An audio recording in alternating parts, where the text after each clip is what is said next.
What if Naruto didn't just find one love, but formed unbreakable bonds with kunoichi across the shinobi world? From Haku and Tsunami to Tsunade, Temari, Mei, and even Yugito, this is the story of Naruto's ultimate harem. Chapter 1. Kagaya Otsutsuki Lives. A young orange-haired boy unleashed his final assault upon his enemy as the sky turned dark black. This young man's name is Ichigo Kurosaki. However, while his enemy is dead, the consequences of unleashing the final Getsuga Tensho known as Mugetsu were grave. The attack used all his power, but his life is well, so unless he received some sort of divine intervention he would die never to be reincarnated as he faded into oblivion. Little did he know that divine intervention is exactly what he would receive. As he lay there dying, all his friends and family are there with him. "Kurosaki-kun, please don't die," Orihime said with tears in her eyes. "I'm sorry, Orihime, but I knew the risks when I used that attack to finish off Aizen. I knew this was a one-way trip for me, but maybe I'll see again in the next life." Ichigo, he said with a smile. Little did he realize just how true that statement was. "Kurosaki Ichigo, you have done the Soul Society and the world of the living a great service. I don't know how we can repay such sacrifice, but if it is within my power, please ask." The head captain asked, kneeling down to take Ichigo's hand in his as a comforting gesture. Ichigo coughed while squeezing the head captain's hand. "I can already feel my life fading, so listen to me, Gramps, and listen well. I want every single one of those fuckers in Central 46 that call themselves a government executed and removed from power. In their place, I want a truly noble governing body installed but watched over by the Gote 13 to ensure the mistakes of the past don't happen again. Next, I want the records of the Vizards, Kazuki, Tessai and Yoruichi wiped clean of any wrongdoing and their positions within the Seraiti restored so they may return if they choose. Finally, watch over my friends and family for me and ensure that nothing like this ever happens again. I also want you to pass on my values to the next generation of Soul Reapers. When they graduate from the academy, tell them this, primo genere amicorum D and postmodem, for it is at the core of all my beliefs." He said. "But, what does it mean, Ichigo-kun?" Yukitaki asked. Ichigo looked at him, forcing himself to remain conscious long enough to answer his question. "Family first, friends second. Then yourself," he said as the life finally faded from his eyes. The ones that took it the hardest were Yoruichi, Rukia, Orihime and his sisters. They were all openly crying at Ichigo's sacrifice just then. There was bright flash and a new person had joined the grieving party. Who are you?" A grieving Yoruichi asked. "Forgive me, young one. I couldn't help but notice this young man give his life for the sake of his friends and loved ones, and I just had to come down and pay my respects. It amazes me that he could generate that kind of power without even a proper Zanpakuto. Not only that, but to be so noble and self-sacrificing and without an arrogant bone in his body, such a unique quality that is rarely ever seen these days. Oh, where are my manners? My name is Amaterasu, primordial goddess of creation and the universe," she said. A collective gasp was heard all around as she introduced herself. "Now that we know who you are, why are you here?" Karen asked with tears in her eyes. "My apologies, little one, I came to collect his soul for reincarnation," the goddess replied. "But we thought the final Getsuga Tensho destroyed the soul of the user, so reincarnation wasn't possible," a shocked Ishin said with a raised eyebrow. "Normally you would be correct. However, when there is a noble sacrifice involved, I can override that," she replied, and with snap of her fingers, she collected his soul. "There we go, and now since that is done, one final bit of business, then I shall take my leave. Wait, will we ever see him again? Kurosaki-kun means so much to everyone, especially me, Rukia and Yoruichi and his sisters." Orihime asked with tears streaming down her face. "I am sorry you will not see him again any time soon, Orihime-chan. When you die, I will come to collect your souls and you shall be reincarnated into the same era as Ichigo-kun. Except for Yoruichi-chan, she is coming with me now," Amaterasu said. "Why me and no one else?" Yoruichi exclaimed with a panicked look on her face. Now Yoruichi-chan, calm down please. You do not realize this, but your title, Goddess of Flash, is actually quite appropriate, and not for your propensity to tease Ichigo-kun by parading around the house naked, but for your speed in Shunpo and because you have divine blood flowing through your veins. Did you know that the very first members of the Shihoin, Kuchiki, Kyoraku, Yukitaki, Fawn, Shiba and Yamamoto clans were demigods and your clan is of my blood, it is why you are given the title. Sacred Armorers, as you guard all of the divine artifacts, but also your speed was inherited from my son and I as well as your own hard word. The first Shihoin was my son, his name was Jashiro as well as Captain Yukitaki's namesake. His speed and mastery of Shunpo were worlds apart from your and Captain Soi Fon's, it was him that made Ho-Ho mastery a requirement to join the punishment force. I sent him here when he came of age and he started the Shihoin clan shortly thereafter. I do not have a last name so he created the surname, Shihoin because he thought it was cool. By all rights that makes me your great-grandmother 22 generations removed. Amaterasu said only to receive a hug from Yoruichi. But what does that have to do with the rest of us? Soi Fon asked. That brings me to my final bit of business. Each of the clans I mentioned have 5 years to honor young Ichigo's dying wish and after that I am bringing you back to the realm of the gods. We gods miss our grandchildren and we want you all back home with us.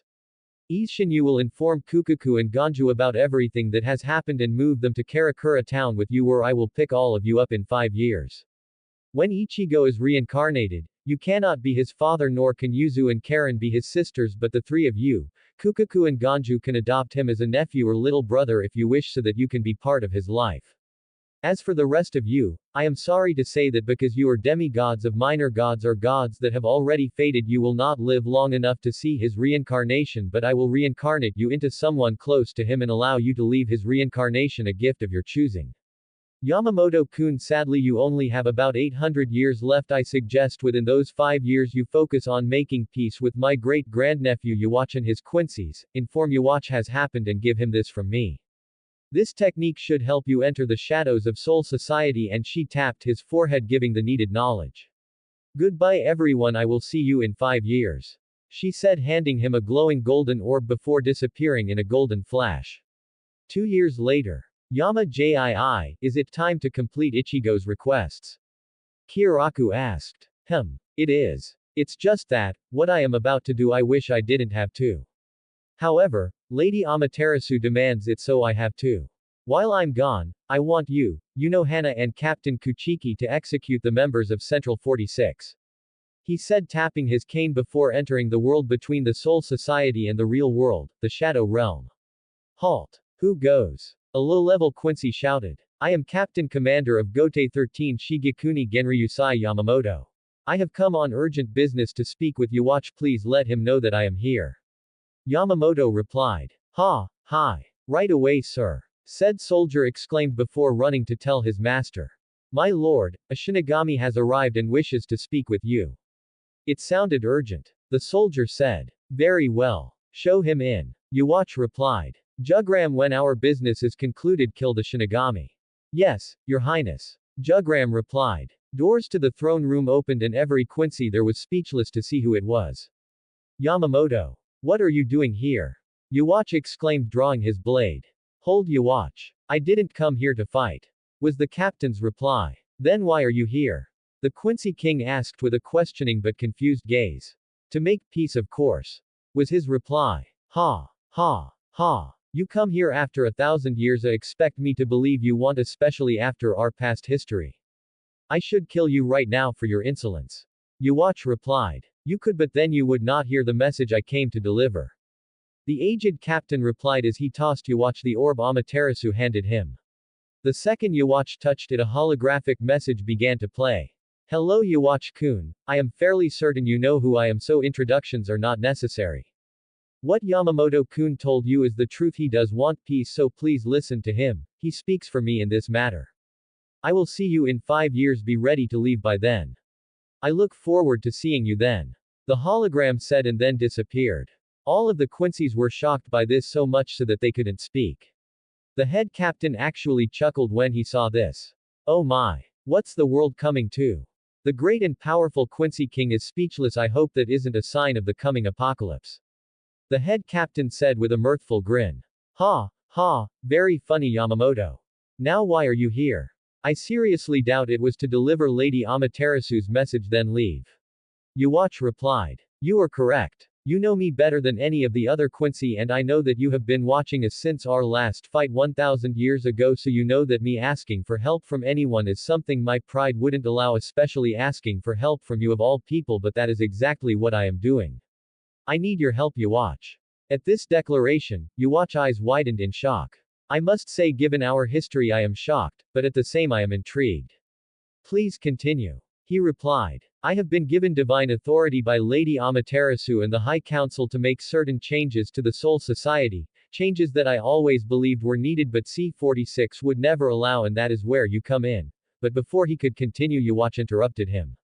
You mean to say that Lady Amaterasu and the High Council gave you such authority? Why now and not 1,000 years ago when the Soul King and C46 ordered our extinction? He asked. The Soul King began falling out of favor with the High Council after the Quincy's were ordered exterminated all those years ago, and recent events were the final straw. I assume you know of Aizen's treachery and the resulting war 2 years ago. Replied Yamamoto. I do. He killed C46 and fled with the Hogyoku and 2 of your captains. However, what does that have to do with why you are here? Yuwatch asked. Before the end and during the war we had reinstated C46, but I knew they were just in it for themselves, as did a brave young man named Ichigo Kurosaki that fought alongside us during the war. The war ended faster than we all expected, and young Kurosaki used a sacrificial technique which used not only his Reiatsu but his life force to attack Aizen and put him down for good. When it was over just before he died, he made 3 requests of us, all of which have been completed except one. The formation of a new governing body. Yamamoto replied. And you want me to be part of this new government of yours? Yuwatch asked. No, but I do need 6 of your Quincy's, preferably those of a high rank and station. The C46 always had 46 members, 43 normal members and 3 sages. Well, to honor Ichigo's dying wish, we are forming a new truly balanced governing body. 6 Quincy's, 6 Arrancar and 6 Soul Reapers, with one of each of those groups acting as a sage, so the new government would be completely impartial, acting in the best interest of keeping the balance of all 3 worlds. Yamamoto replied. Very well. I agree to your proposal and help you honor young Ichigo's dying wish. I will appoint Sternritters B. Jugram Hashwalth, X. Leal Barrio, E. Bambietta Basterbine, T. Candace Catnip, P. Meninas Macallan and D. Askin Nak Lavar. With Jugram acting as the Quincy sage.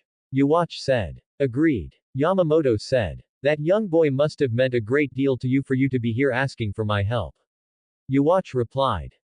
Indeed he did. I never got the chance to tell him this, but I was proud of him and thought of him as a grandson, and not telling him is something I will always regret.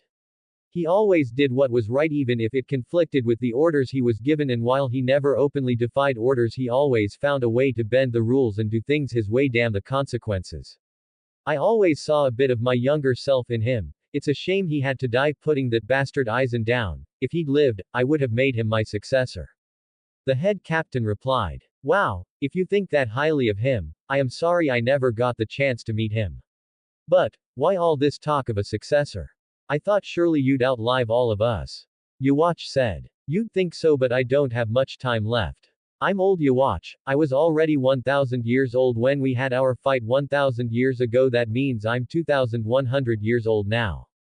Normally, as the grandson of Kagutsuchi, the god of fire, many generations removed, my own flame wouldn't hurt me and even help to regenerate me and heal my wounds, essentially making me immortal. But because of an adversary I fought long before I met you, I used my Bankai before I was ready and scorched my soul quite badly, and the price was immortality.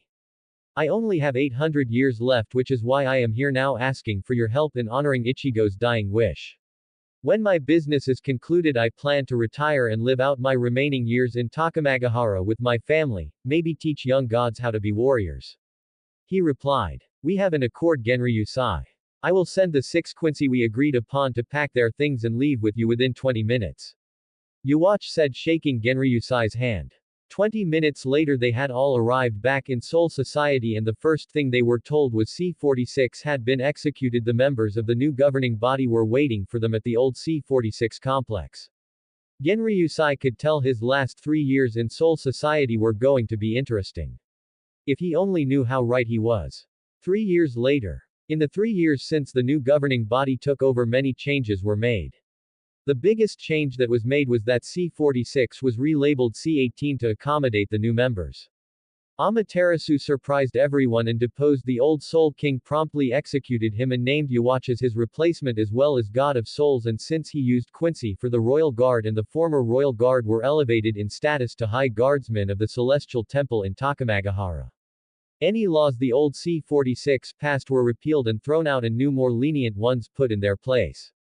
Amaterasu and the gods came and got their grandchildren 6 months earlier than expected. After that everyone lived happy lives. 7,395 years later in Takamagahara. Well, sister, has it happened yet? Tsukuyomi asked her sister. Yes, it has. That bastard sage has sealed Kagaya-chan and the Jubi in the moon. However, before that he split the Jubi's power 9 ways and created 9 demonic beasts. She replied. So, what are we going to do?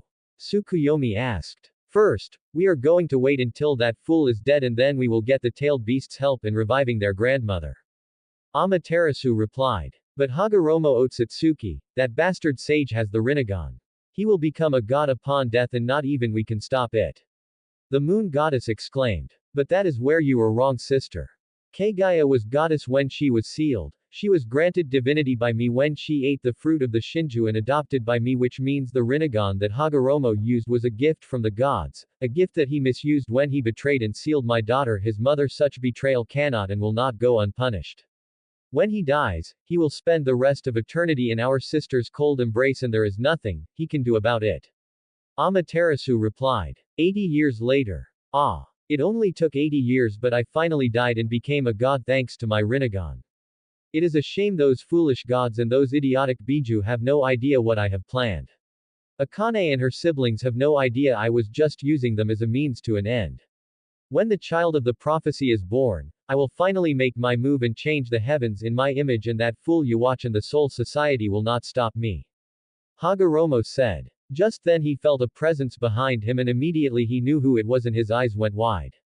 Amaterasu-sama, Tsukuyomi-sama, Shinigami-sama, Suzano-sama, Yhwach-sama, what do I owe the pleasure of your visit? He said. Oh, you mean you don't know why we're here? Yhwach questioned. Indeed, it seems strange for someone touted as a prophet not to know. I think he was just faking it all these years. Suzano said, making Hagoromo sweat. I agree, I mean it does seem strange for someone with the Rinnegan, and I gifted by the gods said to be able to see the past and the future, enable the bearer to have an affinity for all the elements and revive the dead, that very someone should know why we're here instead of playing dumb thinking we didn't see what he did. Amaterasu said. An ignorant little twat like you used the eye we gifted you to seal his mother my daughter away. She exclaimed as tears streamed down her face. You have betrayed us and used your gifts against the gods, such an act will not go unpunished.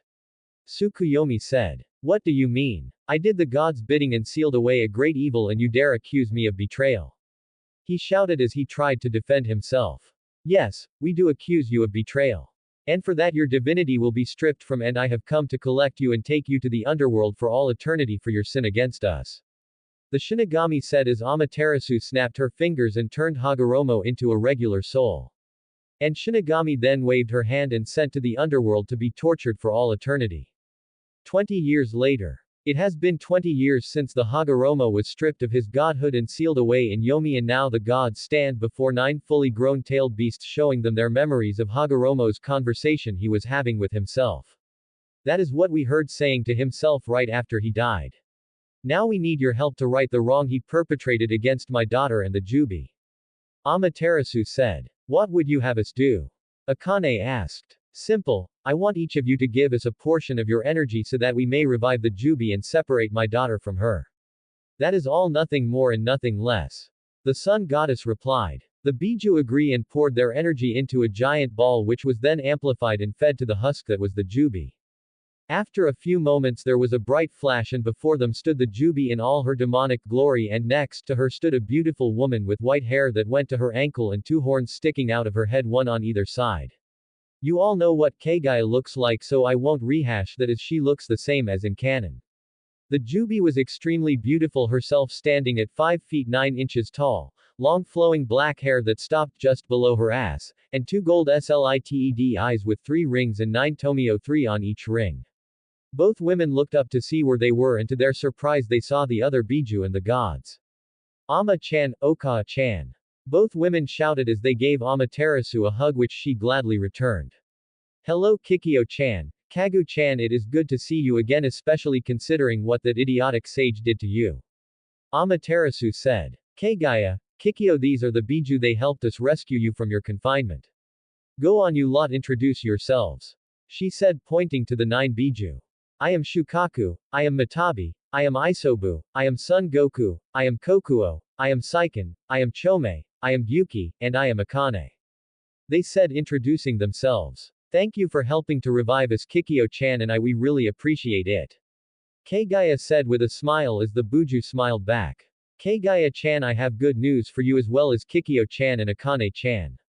Maybe Matabi-chan and Chome-chan too.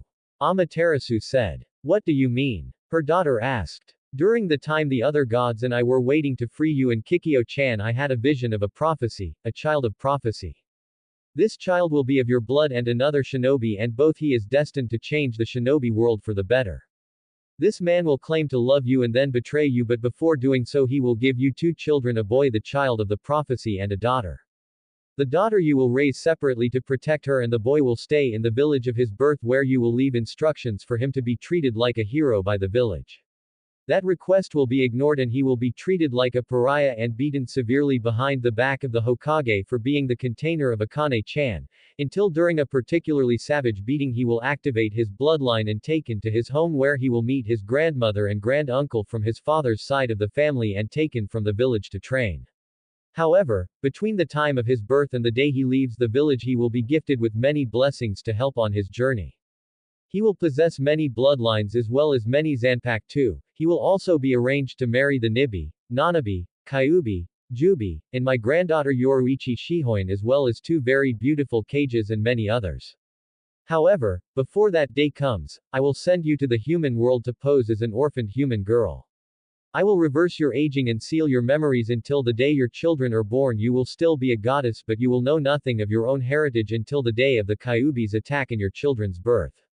Then on that day your memories of your true self will be unsealed. 2587 years later, 13 before current timeline. Hokage-sama, the Kyuubi is attacking, we need to seal it. Random shinobi said. I know, but we have to wait for Minato. Hiruzen, what's the situation? Minato asked. The Kyuubi is attacking and we need to seal it. Okay, I'll seal it inside my son, he is the only one available as Kushina has yet to give birth to my daughter. Okay, Minato, but hurry. Little did Minato know that Hiruzen and Jiraiya had known about the prophecy as the toads had told them, and neither they nor the toads ever told Minato as he had developed behavioral oddities that made them not trust him with that information. Minato stood before the gates of Konoha, went through some hand signs and said, summoning jutsu. Before him stood Gamabunta in all his glory. Minato, what do you want, brat? Bunta said. I need your help with sealing Kyuubi. You want me to fight that thing? Are you crazy? Gamabunta-sama, I only need you to keep it busy while I prepare the sealing. Alright brat, but make it quick. Bunta yelled. Minato disappeared in a yellow flash and moments later appeared with Kushina next to him and began the process of summoning the Shinigami. Summoning jutsu. Moments later a blue ethereal being appeared on the battlefield. What do you want, human? He asked. Shinigami-sama, wish for you help me seal the Kyuubi in exchange for the soul of my wife and unborn daughter. He exclaimed. Ha, ha, ha, Minato, you fool, do honestly think my own aunt would willingly let you sacrifice me to seal the Kyuubi? You're ever dumber than you look. Kushina said as she walked over to the Kyuubi and gave her a scroll for her to look at later. What do you mean your aunt? Minato, you foolish mortal, my real name isn't Kushina Uzumaki. My real name is Kagaya Otsutsuki and I am a goddess and the adopted daughter of Amaterasu, the one called Kami. The Shinigami's true name is Yami, goddess of darkness and the underworld, and you have just committed a grave sin against her. Mortal, for your crime against the gods I lay claim to your soul and send you to hell. Yami said as Minato's soul was consumed, leaving an empty soulless body behind. Shinigami removed the genjutsu cast upon the Kyuubi and sealed her within little Naruto, placed a barrier around the little boy and took Kagaya to the realm of the gods. Moments later a root agent showed to try and kidnap the little boy for his master but was struck down the moment he touched the barrier. A minute later the Sandaime and Jiraiya showed up and took custody of the little boy. Sensei, I don't like this. I know Jiraiya-kun, but in this instance we don't have a choice. Here, take this scroll. It contains all of Minato's techniques and all agreements that he had with civilians, Danzo and Homura that I want out of the village. What agreements and what about Tsunade? Jiraiya asked. Minato had several agreements with Kakashi and the people I mentioned that upon his death he would leave them everything and leave his children. With nothing little did he know that because of him taking the Namikaze name he was considered a commoner, and when he married Kagaya he married into royalty, and the Otsutsuki absorbed all Namikaze assets, making him the Otsutsuki clan head in title only, meaning he had no right to give anyone anything with Kagaya's approval, so in essence he not only broke clan law but committed treason against the village and the Fire Country. Furthermore, as far as Tsunade is concerned, she is his fiancée, but I have no doubt that a root agent has recently been dispatched and informed her that Kagaya and Naruto are dead, so she won't return to the village. For now, Jiraiya-kun, I want you to maintain your spy network and I'll look after Naruto-kun. Tsunade will be told the truth when the time is right and not before. Now before Danzo or the civilians show up you need to leave. He said as Jiraiya nodded his head and shunshined away. Naruto-kun, I know the village will not honor your mother's wishes and the clans and myself will protect you as best we can, but your life will have a lot of hardships. I only hope you can show the mental fortitude to handle them all. Hiruzen thought, looking at the sleeping baby in his arms. Chapter 2. Okay everyone, this is my very first Naruto FIC, so please be kind. This will have crossover elements of Bleach and a few others, but I will keep which others under wraps for now. Made some changes to the harem. New pairing are as follows. As for the story itself, it will be a harem and the main pairings from the beginning will be Naruto x Yoruichi, Kikyo fem Jubi Oc, Akane fem Kyuubi Mei Terumi, Matabi Nibi Samui, Anko, Kurenai, Yugao, Ino, Hinata H, Satomi H. OC and Hinata's twin, Tsunade, Sum and Hana, Haku. New additions after the Chunin exams. Mikoto Yu, Satsuki Yu, Sasuke's half-sister, Shizuka, Shizune, Konan, Chome, Fu, Shion and Kurosaki. Yugito x Darui. Karui x Choji. Temari x Shikamaru. There will be Extreme Sasuke, Kakashi, Sakura, Homura, Danzo, Civilian and Hyuga Elder Council bashing save for Sakura's mother Mebuki Haruno and Sakura's older sister Rose Haruno. Summary. 8 years after the Kyuubi is sealed within him, first-time academy student Naruto, Uzumaki, is the victim of a savage beating at the hands of the civilians and ninja that hate him. During this beating he activates long-thought dead Keke Tota and Keke Mora. As a result of this, the Hokage feels it is necessary to get him out of Konoha for the next few years, but not before Naruto finds out the truth of his heritage, meets a few members of his family and finds out a few other things as well that no one ever knew about. Chapter 2. A Beating to Remember. AN. Edited for grammar, spelling and content on July 1, 2025. Streets of Konoha. It has been 8 years since the Kyuubi was sealed inside an infant. Said infant's name is Naruto Uzumaki. We find young Naruto running down the street being chased by a mob of civilians and shinobi that hated him. Come back here, demon. Yeah. Come back here so we can finish what the fourth started and send you to hell where you belong. The group of civilians and shinobi shouted as they cornered the little boy in an alley. Please stop. I didn't do anything to you. Why do you want to hurt me? An extremely frightened Naruto asked. Didn't do anything. You're a murderer. You killed our families and friends and we are going to send you hell, you little monster. A shinobi with gravity-defying gray hair wearing an Inu mask shouted as lightning coated his hand. Guess who? I didn't do anything. I don't know anything. The little boy exclaimed. That's right, demon. You don't know anything and you never will. The Inu masked shinobi shouted as he shoved his lightning-coated hand into the little boy's chest. Little did he know that a certain nine-tailed Biju was already healing her host as the mob left high-fiving each other for finally killing the demon. At least that is what they hoped. If they had bothered to stick around, they would have seen his body begin to glow as his bloodline activated. Naruto's mindscape. Naruto found himself in a dark place with water that was ankle-deep and he immediately thought he was dead. His ears perked up because he heard someone crying, so he followed the sound till he found its source. Hello. Are you okay? He asked as he heard her crying but couldn't see her. Naruto-kun, I am so sorry for what I did to you. She said. What do you mean what you did to me? He asked. She came into the light in her human form. She was beautiful with 9 red fox tails, piercing red slitted eyes and long red hair. She was 5 feet 8 inches tall, long slender legs that went on forever and stood there stark naked. Naruto immediately blushed at what he was seeing, he liked it and she knew it as she was also blushing a new shade of red. Can you put some clothes on? Naruto asked as he turned around to let her do so. Is this better Naruto-kun? She asked. He nodded and asked, who are you? My name is Akane and I am the 9-tailed fox and the reason for your life up to this point. Kyuubi. Naruto exclaimed in fear. I thought the Yondaime killed you. No Naruto-kun, the Yondaime didn't kill me as you can't kill a being of pure energy. Naruto-kun, do you know anything about your family? She replied. No, every time I ask Gigi or Kaharu Ba-chan they tell me they don't know. I know they're hiding something from me, I just don't know what. He replied. Indeed, they are. However, things concerning my attack on the village 8 years ago have been hidden from you and the general populace. She said, but why would they hide things from me and everyone else? He asked. Over the next few hours she told him everything from the attack 8 years ago to her being one of his future brides and what his bastard father tried to do to both him and his mother. And like she predicted he was more than a little pissed but the anger wasn't directed at her, his mother or his Gigi and Ba-chan but solely at his father and his co-conspirators. He reached up to remove the seal tag on the front of the gate when someone grabbed his hand and pulled him away. Who are you? Naruto exclaimed. Naruto, my name is Minato Namikaze and I am your father. Everything the Kyuubi told you is a lie, the filthy beast must remain in its cage. Minato said with a malicious grin on his face which Naruto caught. Naruto promptly walked up to his father and kicked him square in the nuts and when he hunched over he got a kick to the face. Minato may have just been a soul shard but he was in his son's mindscape so anything Naruto did to him still hurt like hell as Naruto was the king of that world. Q-chan didn't lie to me. I would know if she did. You on the other hand are trying to confuse and take advantage of me and I want you gone.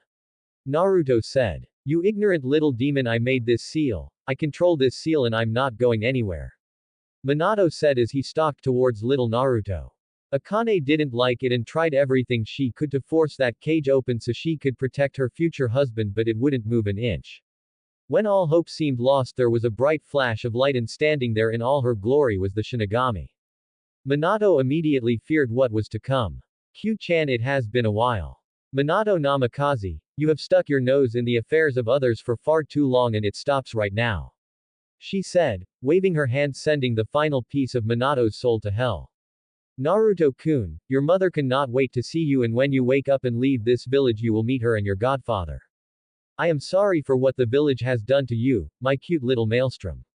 She said giving him a hug which he gladly returned. We will meet again, Naruto-kun. After that she disappeared. Q-chan, time to get you out of here. He said ripping off the seal.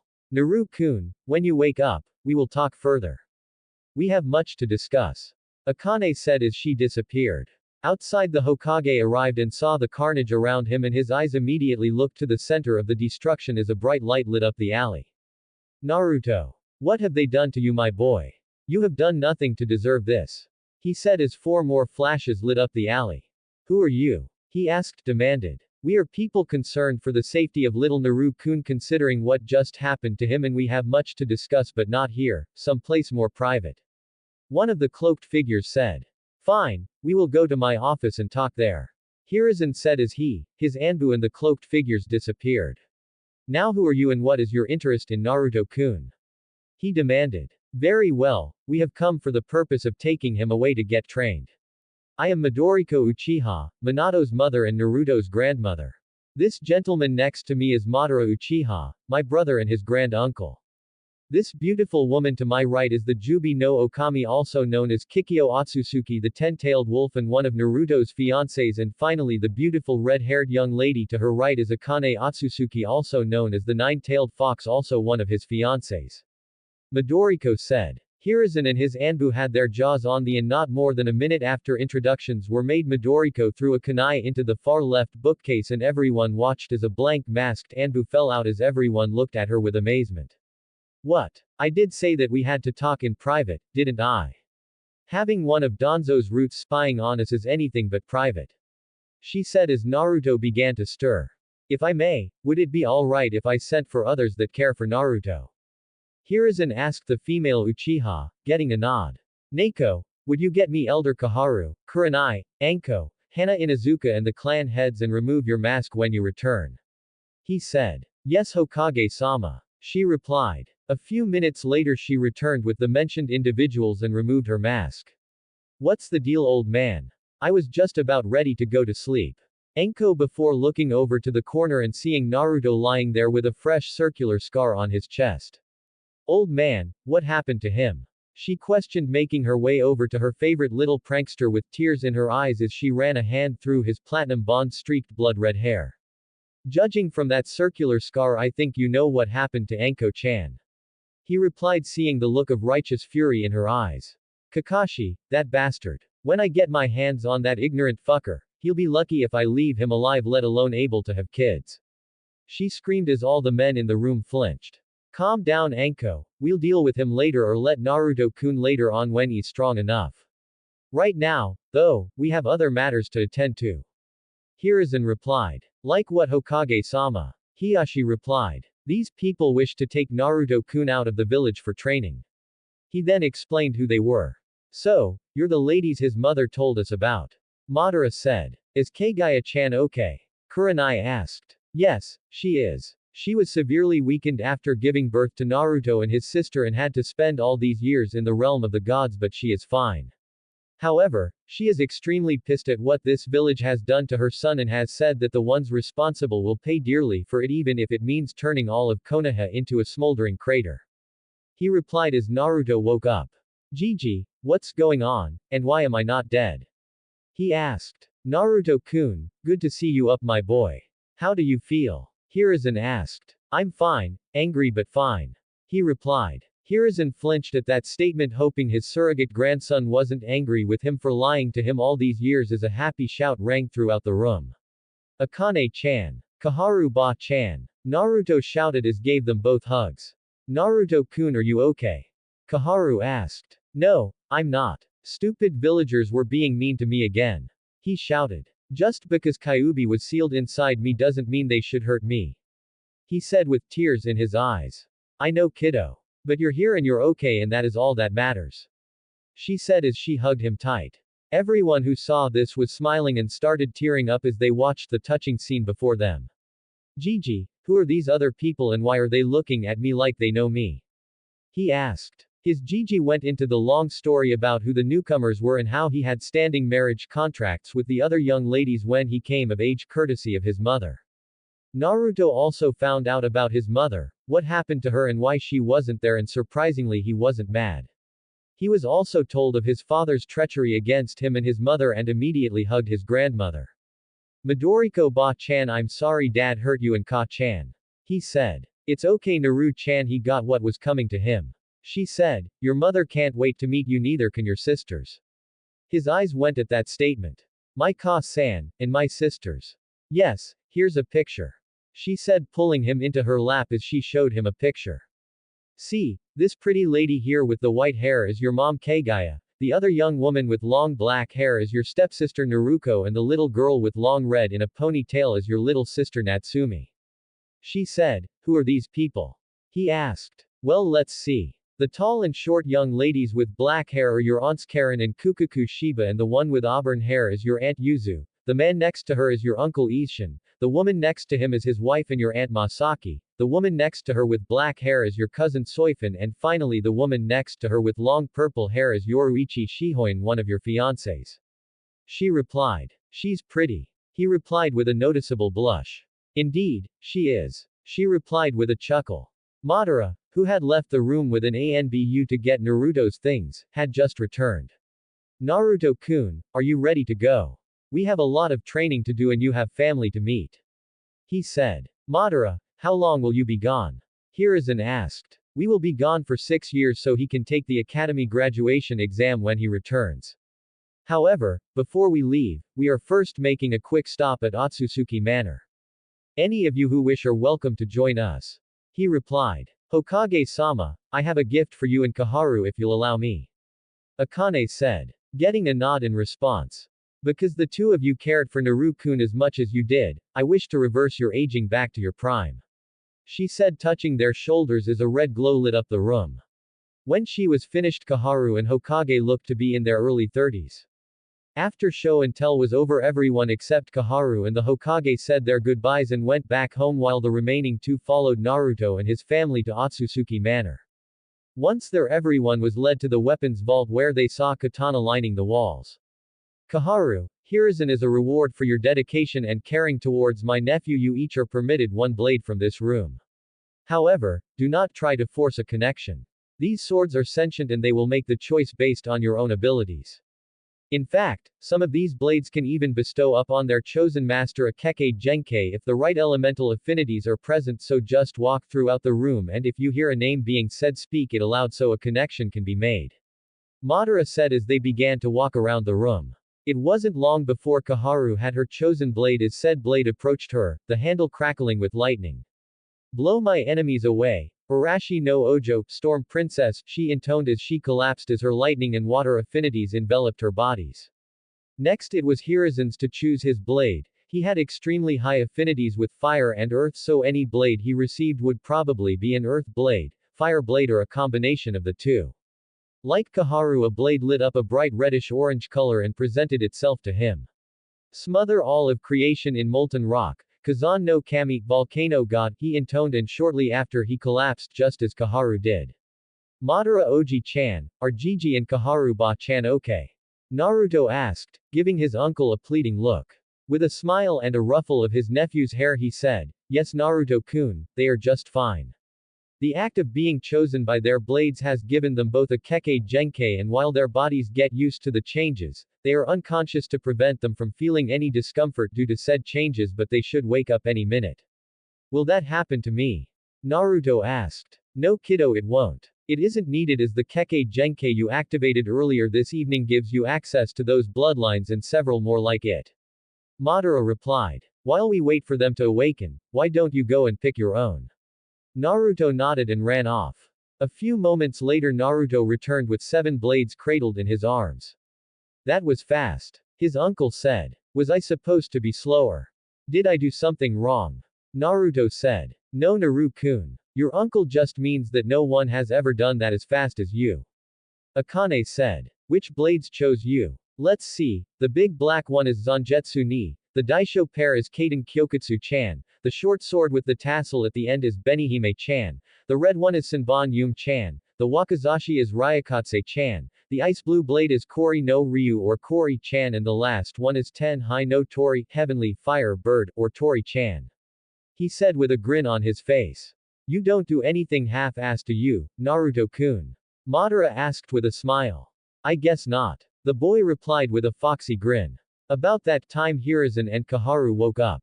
Gigi. Kaharu ba-chan. Are you okay? He asked. We are just fine Naruto-kun.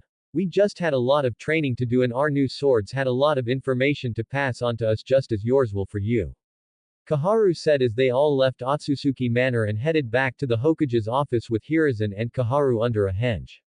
Madara, when I see you all in 6 years, I expect Naruto-kun to be a fine young shinobi, and Naruto do everything they tell you and come back to us a strong young man. He said. Okay, Gigi. Naruto gave him a hug and disappeared with his family. Hokage-sama, I have marriage contracts for Yugao Azuki, the Yamanaka clan, Sum and Hana Inosuka, Kurenai, Enko and the Hyuga clan that I wish to file with this office at their request between themselves and Naruto's clan the Otsutsuki. These contracts have been signed by the parties involved and Naruto's mother Kagaya Otsutsuki and witnessed by myself. Kaharu said. Very well, they have been so entered and until further notice they will be kept under lock and key. Hi, Hokage-sama. She replied. Chapter 3. Okay everyone, this is my very first Naruto FIC, so please be kind. This will have crossover elements of Bleach and a few others, but I will keep which others under wraps for now. As for the story itself, it will be a harem and the main pairings from the beginning will be Naruto x Yoruichi, Kikyo fem Jubi Oc, Akane fem Kyuubi, Anko, Kurenai, Yugao, Shizune, Ino, Hinata H, Satomi H. Oc and Hinata's twin, Tsunade, Sum and Hana Inuzuka, Haku and Yakumo Kurama, Matabi, Nibi, Yugito, Samui, Chome, Fu. New additions after the Chunin exams. Mikoto Yu, Satsuki Yu, Sasuke's half-sister, Shizuka, Konan, Shion, Mei Terumi, Temari and Kurosaki. Mabui x Darui. Karui x Choji. Saya x Shikamaru. Gara x Fem Shukaku. Zabuza x Sayuri Yuki, Haku's mom OC. There will be extreme Sasuke, Kakashi, Sakura, Homura, Danzo, civilian and Hyuga elder council bashing save for Sakura's mother Mebuki Haruno and Sakura's older sister Rose Haruno. Summary. 8 years after the Kyuubi is sealed within him, first-time academy student Naruto, Uzumaki, is the victim of a savage beating at the hands of the civilians and ninja that hate him. During this beating he activates long-thought-dead Keke Tota and Keke Mora. As a result of this the Hokage feels it is necessary to get him out of Konoha for the next few years but not before Naruto finds out the truth of his heritage, meets a few members of his family and finds out a few other things as well that no one ever knew about. Disclaimer. I own nothing except idea. Any copyrighted material contained therein is the sole property of the original creators. Including but not limited to song lyrics, technique names, terminologies, sword names and character names except those that I created. Before we begin reviews. Jägermeister 31. Yes, Naruto is Ichigo's reincarnation. Care to take a guess on who Orihime, Tatsuki's and Matsumoto's reincarnation are? Virtual cookie if you guess it right. Getty 91. Thanks, I'm glad you like the story. I'm sorry my writing seems tangled to you, most of my stuff does come out that way, it isn't meant to confuse. Shuru Emiya 1. Removing Yugito was an honest slip as I was extremely tired when I finished and posted chapter 2, she is now back in. Sorry. Yamajiro. Okay, Yakumo is back in. However, with regards power levels keep in mind that due to the fact that Kagaya Otsutsuki Kushina Uzumaki is Naruto's mom and because of the fact he has 7 Zanpakuto after the 6-year time skip and because he is half demon, half god his power level will be almost equal to his mother and when he turns 18 his aging will stop. His mother is a demon goddess and daughter to Amaterasu and considering he is a Jubi no Kitsune it isn't too surprising so in nutshell when he returns from training his powers will be godlike except they will be mostly sealed as I intend to bring the Gente Kaijo from Bleach into the storyline. If you're wondering who has what Zanpakuto, I'll leave that as a surprise. To my guest. Okay, Temari is back with Naruto but I had to give Shikamaru a hot chick I mean come on he may be a lazy bastard but I still like the guy so I subbed Temari for Saya and now she is Shikamaru's girl from here on out the harem is set no further changes. Now without further delay on with the show. Chapter 3. A Hero's Return and a Pissed-Off Slug. Part 1. Edited for Grammar and Spelling on August 3, 2025. Naruto and his family had just left Konoha when his uncle and grandmother sat him down and told him everything about what his father and Minato's father had done to their family. Flashback no Jutsu. Naruto-kun, I know you are wondering why your father isn't held in very high regard with your grandmother and your Gigi back home. It is because Minato and his father did some very bad things. Madara said. Like what? Naruto asked. Naru-chan, Minato's father, your grandfather was a deceiver and a liar. When he saw that I was an Uchiha he used a Fuinjutsu to cast a powerful genjutsu on me called Jigoku no Yona Sakai non or Nirvana of a hellish worldscape. He did this to restart the Namikaze clan with Uchiha genes to be the ultimate clan of Fuinjutsu users. However, what he didn't realize is that the Uzumaki and Otsutsuki would always outclass him in the areas of Fuinjutsu and Kenjutsu. When your uncle came to check on me, he saw that I was happy, so he left me alone but, in my head, I was screaming for him to come back and release me from this hell. Midoriko said, stopping as Madara took over. Naruto-kun, I left at first thinking everything was alright but soon after came back as my instincts were screaming at me to return. When I did return, she had just given birth to a boy. I saw a seal on the back of her neck and immediately I knew what it was. Soon after, I killed almost every member of the Namikaze clan while they slept and removed the seal on your grandmother's neck and awoke her from the genjutsu. I was immediately wrapped in a hug as she was overjoyed to see me and she refused to let go. It was sometime later that all her memories returned and we learned what that bastard Namikaze did to her. Madara said. Kato, that bastard. Not only did he cast that genjutsu on me, but I was forced to watch from inside my own mind as he raped me and forced me to carry his spawn.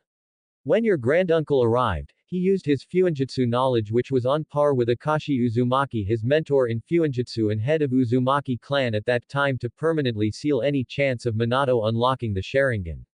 I didn't want that bastard Kato to get the satisfaction of thinking he accomplished his goal. And so, after carrying Minato into the house and putting him into his crib, my brother and I left a note for Kato's parents detailing everything that happened and left the little bastard for them to raise. It was years later that I learned that Minato had married your mother, and needless to say I wasn't surprised what he tried to do when sealing Akane-chan. She said, "What did he try to do?" Naruto asked. "The little bastard tried to use your mother and your unborn little sister as sacrifices to the Shinigami for sealing Akane-chan into you. That didn't go over too well with the Shinigami, who is, by the way, your grand-aunt on your mother's side, and the goddess Amaterasu is your grandmother, speaking of whom," she said as a bright flash lit up the clearing. Before them stood Kagaya, Amaterasu, Tsukuyomi, Susanoo, Inari and Jiraiya. "Ka-chan!" Naruto shouted as he ran to hug his mother. "Sochi. I missed you so much. I'm sorry I couldn't be there for you growing up, but giving birth to you and your sister and dealing with your idiot father's machinations was extremely tiring. But enough of that, I have some people I want you to meet," she said. "This is my mother Amaterasu, goddess of the sun and universe, or Kami as humans call her. She is your grandmother. To her right is the goddess of the moon, my aunt and your grandaunt Tsukuyomi. To her right is my uncle and your granduncle Susanoo, god of storms. To his right is our cousin, god of foxes, fertility and learning, Inari, and to his right is your godfather Jiraiya, the toad sage." As she finished the introductions, the rest of his family all gave him hugs, which he joyfully returned, and gifts. The gods each gave him their blessing, and Jiraiya gave him a scroll. Jiraiya Jii-chan, what is this?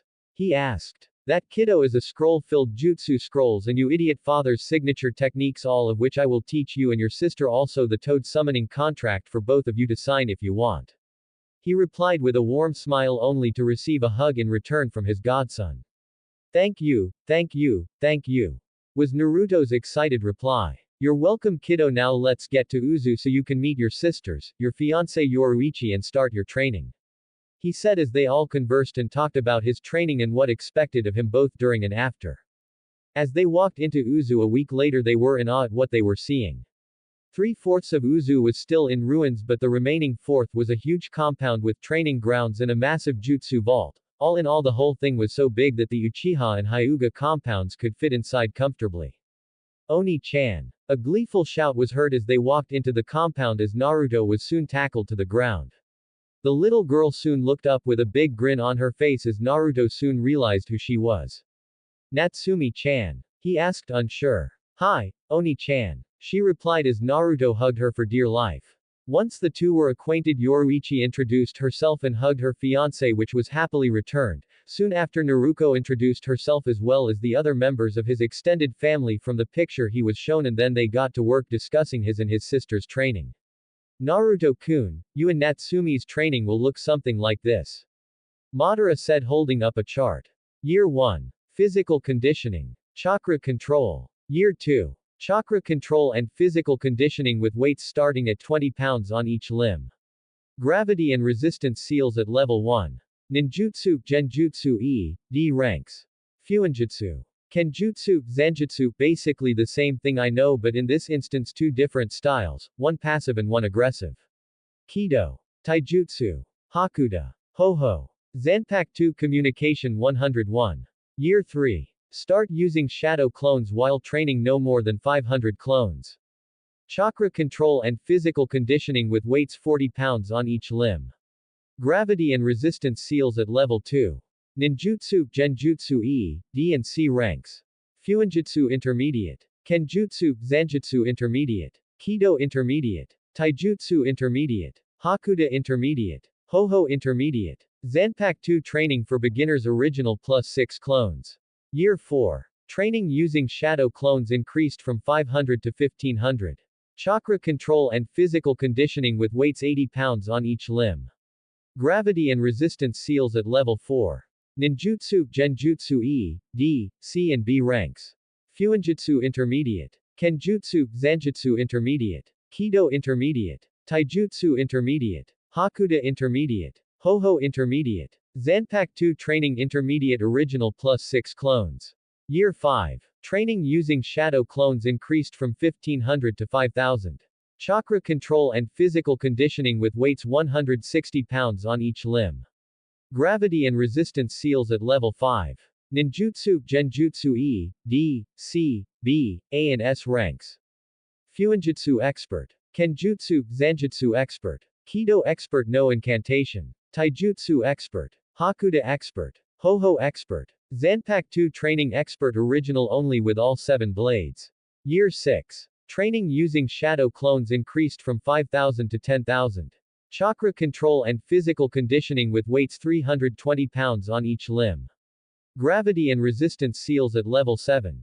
Ninjutsu, Genjutsu Master E, D, C, B, A, S and SS ranks. Fuinjutsu Master. Kenjutsu, Zanjutsu Master. Kido Master No Incantation able to keep power output constant.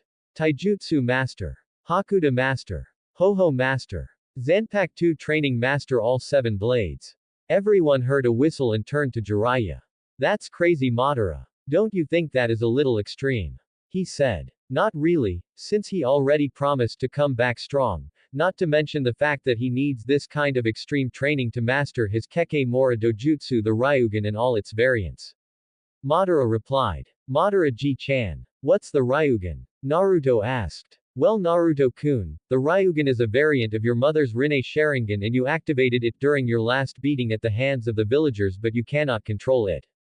Ryugan means Dragon's Eye and it possesses the powers of not only the Rinnegan but also the Sharingan and the Byakugan as well. It even has a Mangekyo and Eternal Mangekyo form like the Sharingan and the Byakugan, and your sister Natsumi has her own variant as well, or she could get your mother's Rinne Sharingan. He said. Wow. Enough talk. Let's get training, old man. Naruto shouted as he and his sister ran off to the training ground like a couple of speeding bullets from a gun, causing everyone to laugh and follow. Everyone knew the next 6 years would be more than a little interesting. 5 years later, Naruto and Natsumi's training had gone better than everyone hoped. Instead of taking the full 6 years to master what the others had to teach them, they did it in 5 and spent the rest of the final year traveling and refining everything they learned before making their way towards Hinokuni and Konoha. He and his sister not only mastered their bloodline, which in Natsumi's case was the Rinne Sharingan, but they almost mastered their Zanpakuto as well. In Naruto's case most of them, he had mastered Zangetsu, Senbon Yume, Kaden Kyokutsu, Benihime and Kori no Ryu. Ryukatse and Tenhai no Tori had told him that due to the fact that they were the most powerful multi-elemental and fire elemental blades in existence, mastering them would take longer, at least another year and a half, but it largely depended on him. But they were honestly unsure due to the fact that his powers had not yet matured to the point where they could gauge them properly, which he was fine with, saying he wasn't in any hurry, that he was strong enough for now. He had figured out some tag team techniques with his sister using his wind element technique combined with Natsumi's Tobiame to make them all more powerful, which they were both giddy over. During their training, Naruto and Natsumi were given many contracts to sign: the toads by Jiraiya, the fox contract by Akane, the tiger contract by their mother, the wolf contract by Kikyo, and finally the dragon contract by Susanoo. To say that they were ecstatic would be an understatement. They were elated to know that 4 of the 5 contracts they signed were 4 of the 5 legendary contracts that only the most worthy were allowed to sign, with the only one missing being the Phoenix contract, which they vowed to find and sign. Now normally one person, let alone 2, wouldn't be allowed to sign so many contracts due to contractual conflicts, because only one contract can be signed by one person at a time, but because of their bloodline and being the offspring of Kagaya Otsutsuki and the grandchildren of Amaterasu and the niece and nephew of so many others, the summons already saw them as worthy summoners. As such, each of the boss summons gave them each a tattoo that could be used instead of using hand signs. Flashback no Jutsu. Natsumi, Naruto, come here for a second. Jiraiya called out. Hi sensei. They replied and came running. Good, now. You two have done so well that we've decided to give you summoning contracts, but not just one, you're getting 5. From me you're getting the toad contract. From Akane you're getting the fox, and as Akane has already given her permission being the boss, she is allowing you to sign the contract. From your Kikyo you're getting the wolf contract for the same reasons as Akane. From your mother you're getting the tiger contract, and from your uncle Susanoo you're getting the dragon contract. The first contracts they signed were the fox and the wolf to get them out of the way when a large cloud of smoke appeared. Who dares sign our contracts with another contract signed? Two voices bellowed. We do. I am Naruto Otsutsuki and this is my sister Natsumi. Naruto replied. Otsutsuki as in Kagaya Otsutsuki. The wolf asked. The very same. Natsumi replied. They looked up and saw their bosses standing there. Akane-sama. Kikyo-sama. What are you doing here? We have been looking for you for years. They shouted. Well, I was sealed in the moon for about 20 years with Kagaya-chan and then released by the gods and then spent the rest of that time with them in their realm after being given the title and rank of wolf demon goddess, so now I am passing down the title of boss of the wolf summons clan to you Chiharu, as I can't be a summons and a goddess at the same time, so I will be living with my future husband from now on. Kikyo said as the young nine-tailed wolf grew her 10th tail, smiling happily at her former leader. The same could be said of me Azami, as I was given an immortal flesh and blood body so I could have a fresh start with my future husband, and when Naru-kun decides to stop being a shinobi, he and his sister have a standing invitation to become gods if they choose. That being said, I am giving you your 9th tail and passing on my title and seat as the boss of the Fox Summons clan to you. Congratulations Zami-chan. Akane said as a bright light lit up the area as Azami grew her 9th tail, but something else happened that no one was expecting. As Akane gave Azami her 9th tail, the god of foxes decided to give Akane her 10th tail. This had never happened before, as there had never been more than 2 Jubi, let alone 3. Akane was the 10-tailed vixen in Naruto due to being Kagaya's son and Akane's Jinchuriki until recently, and who also had demonic and divine blood since birth like his sister was the Jubi no Yoko. But that was something both he and Akane were going to keep under wraps until the right time, or until they got back to Konoha and use it to really fuck with people for shits and giggles, whichever came first. Azami and Chiharu looked at one another, nodded their heads and then looked at Naruto and his sister. Naruto-kun, Natsumi-chan, we have been without a decent summoner for so long, so we will allow this, but do not dishonor us with the same arrogance as that bastard Izuna Uchiha. He tried to control us into attacking innocent people, and when that happened we severed all forms of contact with the human world. Do not disappoint us young ones, understand? Chiharu said in her wolf form, towering over him and Natsumi as she grinned, showing all her sharp bright white teeth. Kozo kid, boy or brat, understand this. If you or your sister attempt what he did, you so much as think about doing it and we find out we don't care whose husband or sister-in-law you are, not only will we sever ties with you, but we will kill you, chop you into little pieces and take you back to 5-Den Mountain and feed you to our children, understand? Azami said, doing the same as Chiharu. Yes, we understand. However, the two of you should understand that after the kind of life I've had, I don't take kindly to threats. He said as his spiritual pressure flared to life, weighing down on them. That being said, if you so much as touch anyone I care about for any reason, I suggest you tunnel yourself into another dimension to hide, because nothing short of that will keep you safe from me. He said with Natsumi nodding her head in agreement.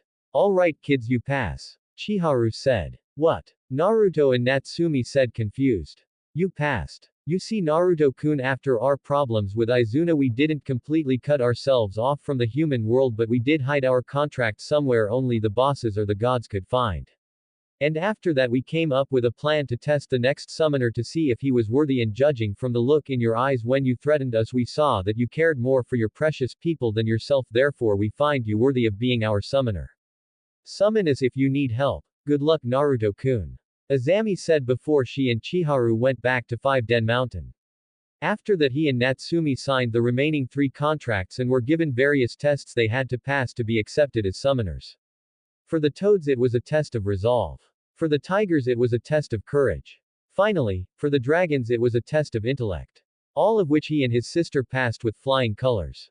Flashback no Jutsu Kai. Now we find our heroes and their loved ones on a road headed towards Takigakure, as they had to pass through waterfall country to get to Hai no Kuni and Konoha. About 10 miles outside of the village they saw an explosion and heard a woman scream. Naruto and Natsumi run towards the sound and are stopped by 2 Taki Anbu. Halt. Leave this area at once. The business of our village does not concern outsiders. A Taki Anbu said. You are beating a young girl, so we are making it our business. Naruto and Natsumi said, drawing their blades. You have 5 seconds to stop what you are doing and back away from the girl or I will kill you. Natsumi said. TCH, get out of here you fucking demon lovers. The Anbu shouted as he drew a kunai and rushed the two demonic twins.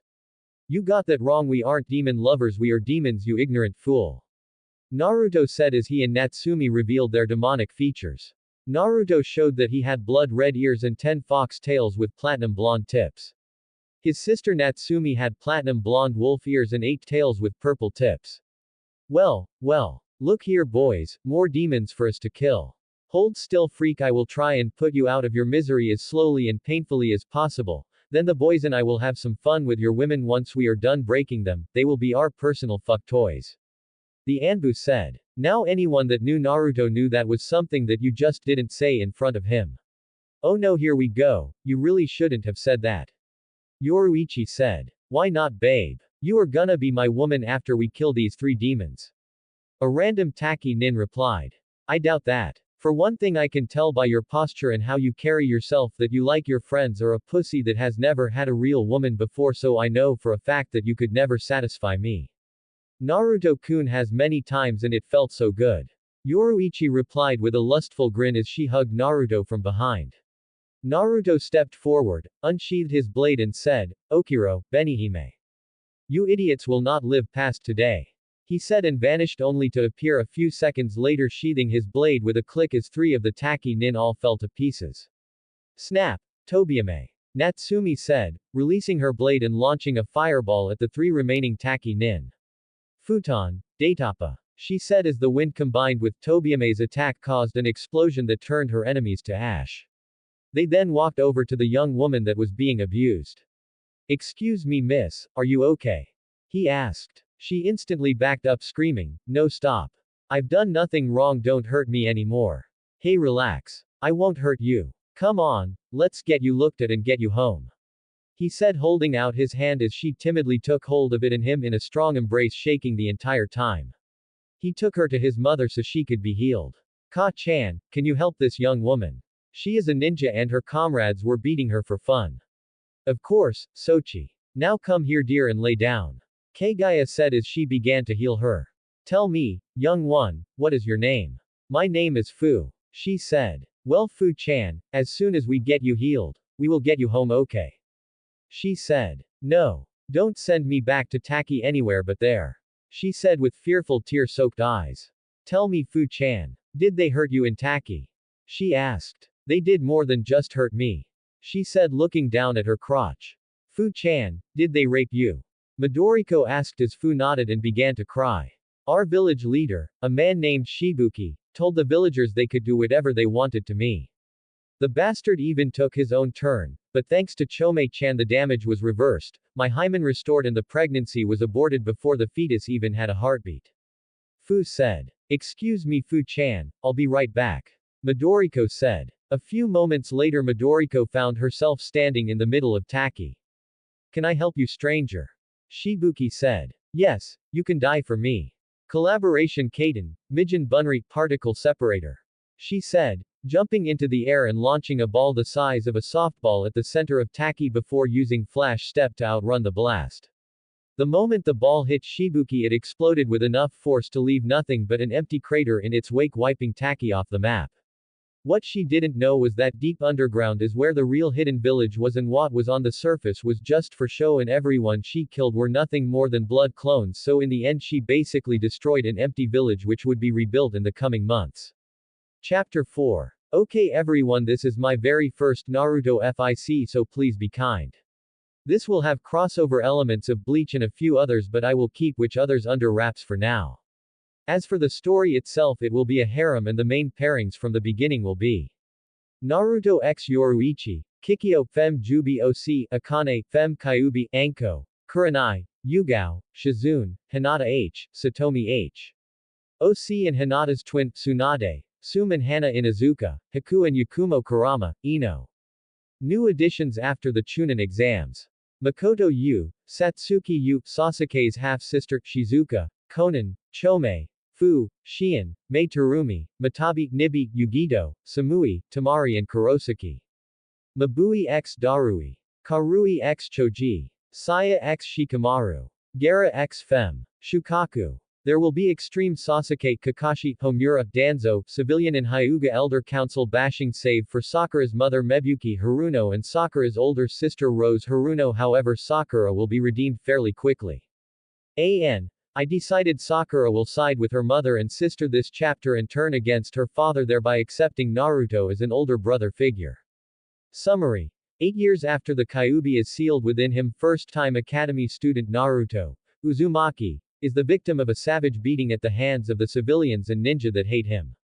During this beating he activates long-thought-dead Keke Tota and Keke Mora. As a result of this, the Hokage feels it is necessary to get him out of Konoha for the next few years, but not before Naruto finds out the truth of his heritage, meets a few members of his family and finds out a few other things as well that no one ever knew about. Chapter 4. A Hero's Return and a Pissed-Off Slug Part 2. Edited April 13, 2020. After Naruto and crew left Taki, they passed through Tanzaku-gai. It was then that Jiraiya glimpsed someone he hadn't seen in years. Nay, Jiraiya-sensei, is something wrong? Naruto and Natsumi asked. See that woman over there? The one with the long blonde hair and wearing the green haori? He asked only to receive a nod from his students. Well, you see, that woman is Tsunade. She is one of Naruto's fiancés and she thinks he is dead thanks to Danzo Shimura sticking his nose where it doesn't belong. He replied. What happened, sensei? Naruto asked. Well, Naruto, the day you and your sister were born 14 years ago, a lot of information came to light, mostly concerning your father and his machinations concerning the two of you. Anyway, once the Ninetales was sealed, Danzo sent one of his rude Anbu to Tsunade and his fiancée Inkiri, a beautiful woman named Mei Terumi, to inform them that you were dead, also he could turn you into a weapon, as he felt a Jinchuriki had no right to a family or happiness. Needless to say, I was pissed. He even tried the same tactic against my daughter, but I kept her in the loop so she knew it was complete bullshit, and about a year ago I contacted Mei and told her as well as the Kiri civil war had ended, so now she knows as well, but I did tell her to play it off until she comes to the Chunin exams in Konoha in 6 months, so don't be surprised if she walks up to you and sticks her tongue down your throat. Now, if you'll excuse me, I must also inform a certain slug princess, no doubt she will be pissed. He said. No, Mei will not be Mizukage. I am giving that title to Zabuza. Tsunade. Jiraiya shouted, getting her and Shizune's attention. Jiraiya. What the hell are you doing here? If the old monkey wants me back in Konoha, the answer is no. That place has taken too much from me to return now. She said. Tsunade, I'd be lying if I told you he didn't want you back in the village, but that isn't why I'm here. I am here today to speak with you and Shizune privately, it is important. He said in a tone that gave no room for argument as Tsunade showed him to her hotel room with Shizune and Tonton following close behind. As they entered Tsunade's hotel room, they all sat down around the table. Alright, now talk. Tsunade demanded. Very well, but first I need the two of you to understand that sensei and I kept many secrets from you, not because we didn't trust you, it was everyone else we didn't trust. He said, handing her a scroll. As she and Shizune began to read, her eyes went wide. Are you serious, Jiraiya? Minato tried to use his own children as a sacrifice to the Shinigami, but why his children, especially our Naru-kun, were already dead, so what would the Shinigami want with dead children? Unless, she stopped as she and Shizune looked at Jiraiya. The answer they both had hopped for could be seen in his eyes. That's right, Tsunade. Naruto, Natsumi and Kagaya are all very much alive. However, before the two of you blow a fuse, neither sensei nor myself sent those Anbu to tell you they died. That was Danzo and Homura's doing, and the only reasons we didn't tell you until now were because we were protecting you from them, and every time we found you, you both went off the grid less than 12 hours later.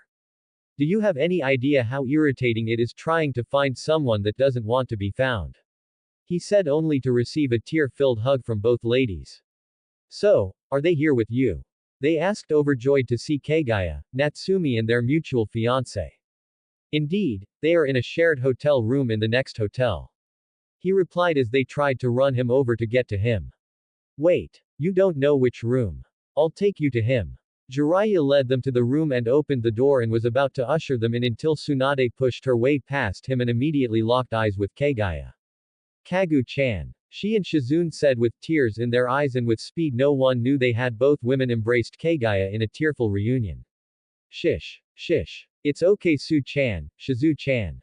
Kagaya said. No, it's not. If only we hadn't believed those wrinkled old prunes. We could have been there for Naru-kun and Natsumi-chan, but we weren't, and he suffered for it, and I don't know if he will ever forgive us. Tsunade said. Well, Su-chan, Shizu-chan, why don't you turn around and ask him? Kagaya said. As she and Shizune turned around as Naruto and one of his shadow clones planted a very long loving kiss on both Tsunade and Shizune, receiving a lustful moan from each woman. Does that answer your question, Su-chan, Shizu-chan? The two of you thought I was dead thanks to Homura and Danzo. I cannot now nor ever blame you for their stupidity. Now I believe my sister is waiting for her turn at a hug. He said as his sister threw him out of the way and did the same with her clones, only brought the two into a vice-like hug which the two older ladies gladly returned. Well, Tsunade, now that you and Shizune know the truth, will you return to Konoha or stay here wallowing in self-pity? Jiraiya asked. No, we are going home. Tsunade said. They all packed their things and made the return trip to Konoha. 5 hours later, a mile outside Konoha's west gate. Su-chan, what will you and Shizune-chan do when we get back to the village? Natsumi asked. Well, the old monkey will most likely ask me to be Hokage and I will agree. That way I can be close to my Naru-kun and keep the vultures away from him. She replied. Su-chan, there is something you and Jiraiya don't know. Hokage Gigi and Kaharu Ba-chan had their aging reversed by Akane-chan, so now they are back in their prime, so that is unlikely, at least for now. Naruto said. Wait, so those two are 10 years younger? She asked. Try 30 years younger. Akane said. I didn't know you could do that, Akane-chan. Tsunade said. Well, there is a lot of things demons can do you didn't know of, especially me as the 10-tailed vixen and the queen of foxes and future queen of demons. She replied. Wait, so you're the queen of foxes and future queen of demons, how does that work? Shizune asked. Quite simple. Naruto is king of demons by virtue of being Kagaya's son and a 10-tailed kitsune himself, and when he marks me as his mate, I will be the queen of demons, as will Kikyo, Shizune yourself, and anyone else he is engaged to. Akane replied with a grin. Just then they reached Konoha's gate and were confronted with Izumo and Katetsu, Konoha's eternal gate guardians. Jiraiya-sama, Tsunade-sama, you've returned. They asked excitedly. Indeed, I have. Inform the Hokage to call a council meeting at once. She ordered. Yes, ma'am. They replied while Madara and Midoriko headed for the Otsutsuki estate. Meanwhile, Tsunade, Jiraiya, Naruto, Natsumi arrived at the Hokage's office and saw Hiruzen and Kaharu sitting and drinking tea as Hiruzen's clones were doing his paperwork. Sensei. Kaharu. Tsunade exclaimed as she gave the two of them a hug. Ah, Tsunade-chan, Shizune-chan, you've returned. Hiruzen stated. Yes, Hokage-sama, we have Naruto-kun and Jiraiya-sama to thank for that. Shizune said. That is good news, I trust you'll be staying a while then. Kaharu said. Yes, I'm home for good. Tsunade replied. That's good, because after the Chunin exams I am appointing you as my successor. I may have had my aging reversed thanks to Akane-chan, but being Hokage has taken me away from my family for far too long, and I need to get back to being a grandfather and a father. He said. That is all well and good, Hiruzen, but I think you're putting the cart before the horse. Kaharu said. What do you mean? He asked. First, you and I need to deal with Homura, Danzo, and the civilian council. She replied. You're right, but first things first, Jiraiya, how strong is Naruto-kun? He asked. Let me put it this way, not even the 5 Kages and Hanzo the Salamander combined could defeat him at full power. As is, due to a seal given to him by Yoruichi called the Gente Kaijo, he only has access to 15% of his maximum power, but even that much used correctly could take down a high Anbu to low Kage level fighter without much effort. Jiraiya said. Unbelievable, he got that strong in 6 years. Kaharu said. Less. He got that strong in 5, and Natsumi-chan is not that far behind. Give her another 6 to 12 months and she'll be his equal. We stopped their training early and decided to start the journey home. Naruto and Natsumi just used the last year to train and refine what they were taught to the max. Jiraiya said. Incredible, well, no time like the present. Naruto, Natsumi, I want you to take this note to Iruka Yumino in ERM 201, he'll understand. Hiruzen said. Okay, Gigi, but one thing though. I suggest not pairing me with either Sasuke Uchiha, Negi Hyuga, Kiba Inuzuka, and Kakashi Hatake, or they will die. He said with cold eyes as a shiver went down the spines of everyone present. I understand your feelings about them, but restrain yourself, Naruto-kun, otherwise you'll make things difficult for us in the future. Wait until they do something against you, your loved ones are the village, then you can go nuts. His Gigi replied only to get a pout and disappointing nod from Naruto before he and his sister left. Naruto and Natsumi were walking down the hall of the academy when they came upon their destination. Well, Natsumi-chan, here it is, room 201, you ready? His asked. As ready as ever, Ni-chan. She replied as they opened the door to the classroom. Hello, my name is Iruka Yumino, can I help you too? The now identified teacher asked as Naruto handed him the note from the Hokage. Very well, you two, welcome. He said with a smile. Would you mind introducing yourselves? My name is Naruto Uzumaki Uchiha Senju Otsutsuki. I like my family, friends, training, creating new techniques, ramen and dango. I hate arrogant fools, most of the civilian and elder council as well as most of Konoha for ruining my childhood. My name is Natsumi Uzumaki Uchiha Senju Otsutsuki. My likes and dislikes are the same as my brother. They said. Naruto-kun. Ino, Hinata and Satomi Hyuga shouted as they launched themselves at Naruto for a group hug. Ino-chan, Hinata-chan, Satomi-chan, it'd been a while. Glad to know you didn't forget me. He said. We would never forget you, Naruto-kun, we love you too much. Hinata said, snuggling into his chest. Yeah, you're our best friend and our fiancé, no way we'd ever forget about you. Ino said with Satomi nodding in agreement. Some of the male students glared at Naruto but kept their mouths shut, all except one. Hey! Get away from Hinata-chan, she's mine. The boy said. And who are you to say such things? Naruto asked. I'm Kiba Inuzuka, the only alpha male in the village, and Hinata is my woman, so get away from her. He yelled. Just as Naruto was about to respond to the insult levied against Hinata, she beat him to it. Kiba. I am not your woman and I will never be your woman. You are just a filthy mutt that doesn't know his place, stay away from me. Kiba and everyone else was shocked at Hinata's outburst, as they had never heard the kind timid girl be so rude before. Just as everyone had gotten over their shock, Sasuke decided to make his presence known. If you won't give Kiba a shot with you, how about me? You're strong enough to help me rebuild my clan. He said with an arrogant smirk. Sasuke Tem, if Hinata wouldn't give Kiba a shot, it's doubtful she would give an arrogant little snot like you one. Her sister Satomi said. You little insect. Sasuke screamed as he began going through hand signs. Fire style. Fireball jutsu. Everyone was shocked that he did that, and just before the fireball hit its target, Naruto made his move. Bakudo number 81 Danku. Naruto's smooth voice intoned. When the dust settled, all anyone saw was a clear shield between Sasuke, Hinata, Ino and Satomi. Ino-chan, Hinata-chan, Satomi-chan, are you okay? Naruto asked. We're fine, Naruto-kun, but what is that? They asked. This is one of my defensive techniques called Danku. He replied. That power, why does a no-class loser like him have it? I'm an Uchiha elite, that power should be mine so I can kill my brother. I'll demand he teach me it and all his techniques. After all, such power belongs to me and Uchiha elite, not some no-name clan-less loser. Sasuke thought. As Naruto helped Hinata up, Sasuke made his presence known. Hey Dobi. What was that jutsu you used? Sasuke demanded. Teach me now. It belongs to the Uchiha, as only an Uchiha can use a jutsu that powerful properly. He shouted as he reached for a kunai, only to be kicked away by Naruto. What happened next shocked everyone. Bakudo number 62 Hyapurankan. He shouted as 100 bars of white light pinned him to the wall. Dobi. What the hell did you do to me? I demand you release me. Sasuke shouted. Silence. You ignorant little fool. Do you honestly believe your last name entitles you to everything you want? Ha. Ha. You're just as stupid as those little fangirls. Naruto shouted. The council will hear of this, they'll make you turn over all your techniques. Sasuke said with a smirk. Oh really? Please, by all means tell your precious council, I'll tell them the same thing I'm fixing to tell you, fuck off. Naruto said with a grin. Alright Naruto, you've made your point, now release Sasuke. Iruka said. Yes sensei. Naruto said, snapping his fingers, releasing the technique. Sasuke dropped to the floor and glared at Naruto. This isn't over, Dobi. He said. It had better be, or next time I will kill you. I don't care if you're a leaf shinobi or an Uchiha.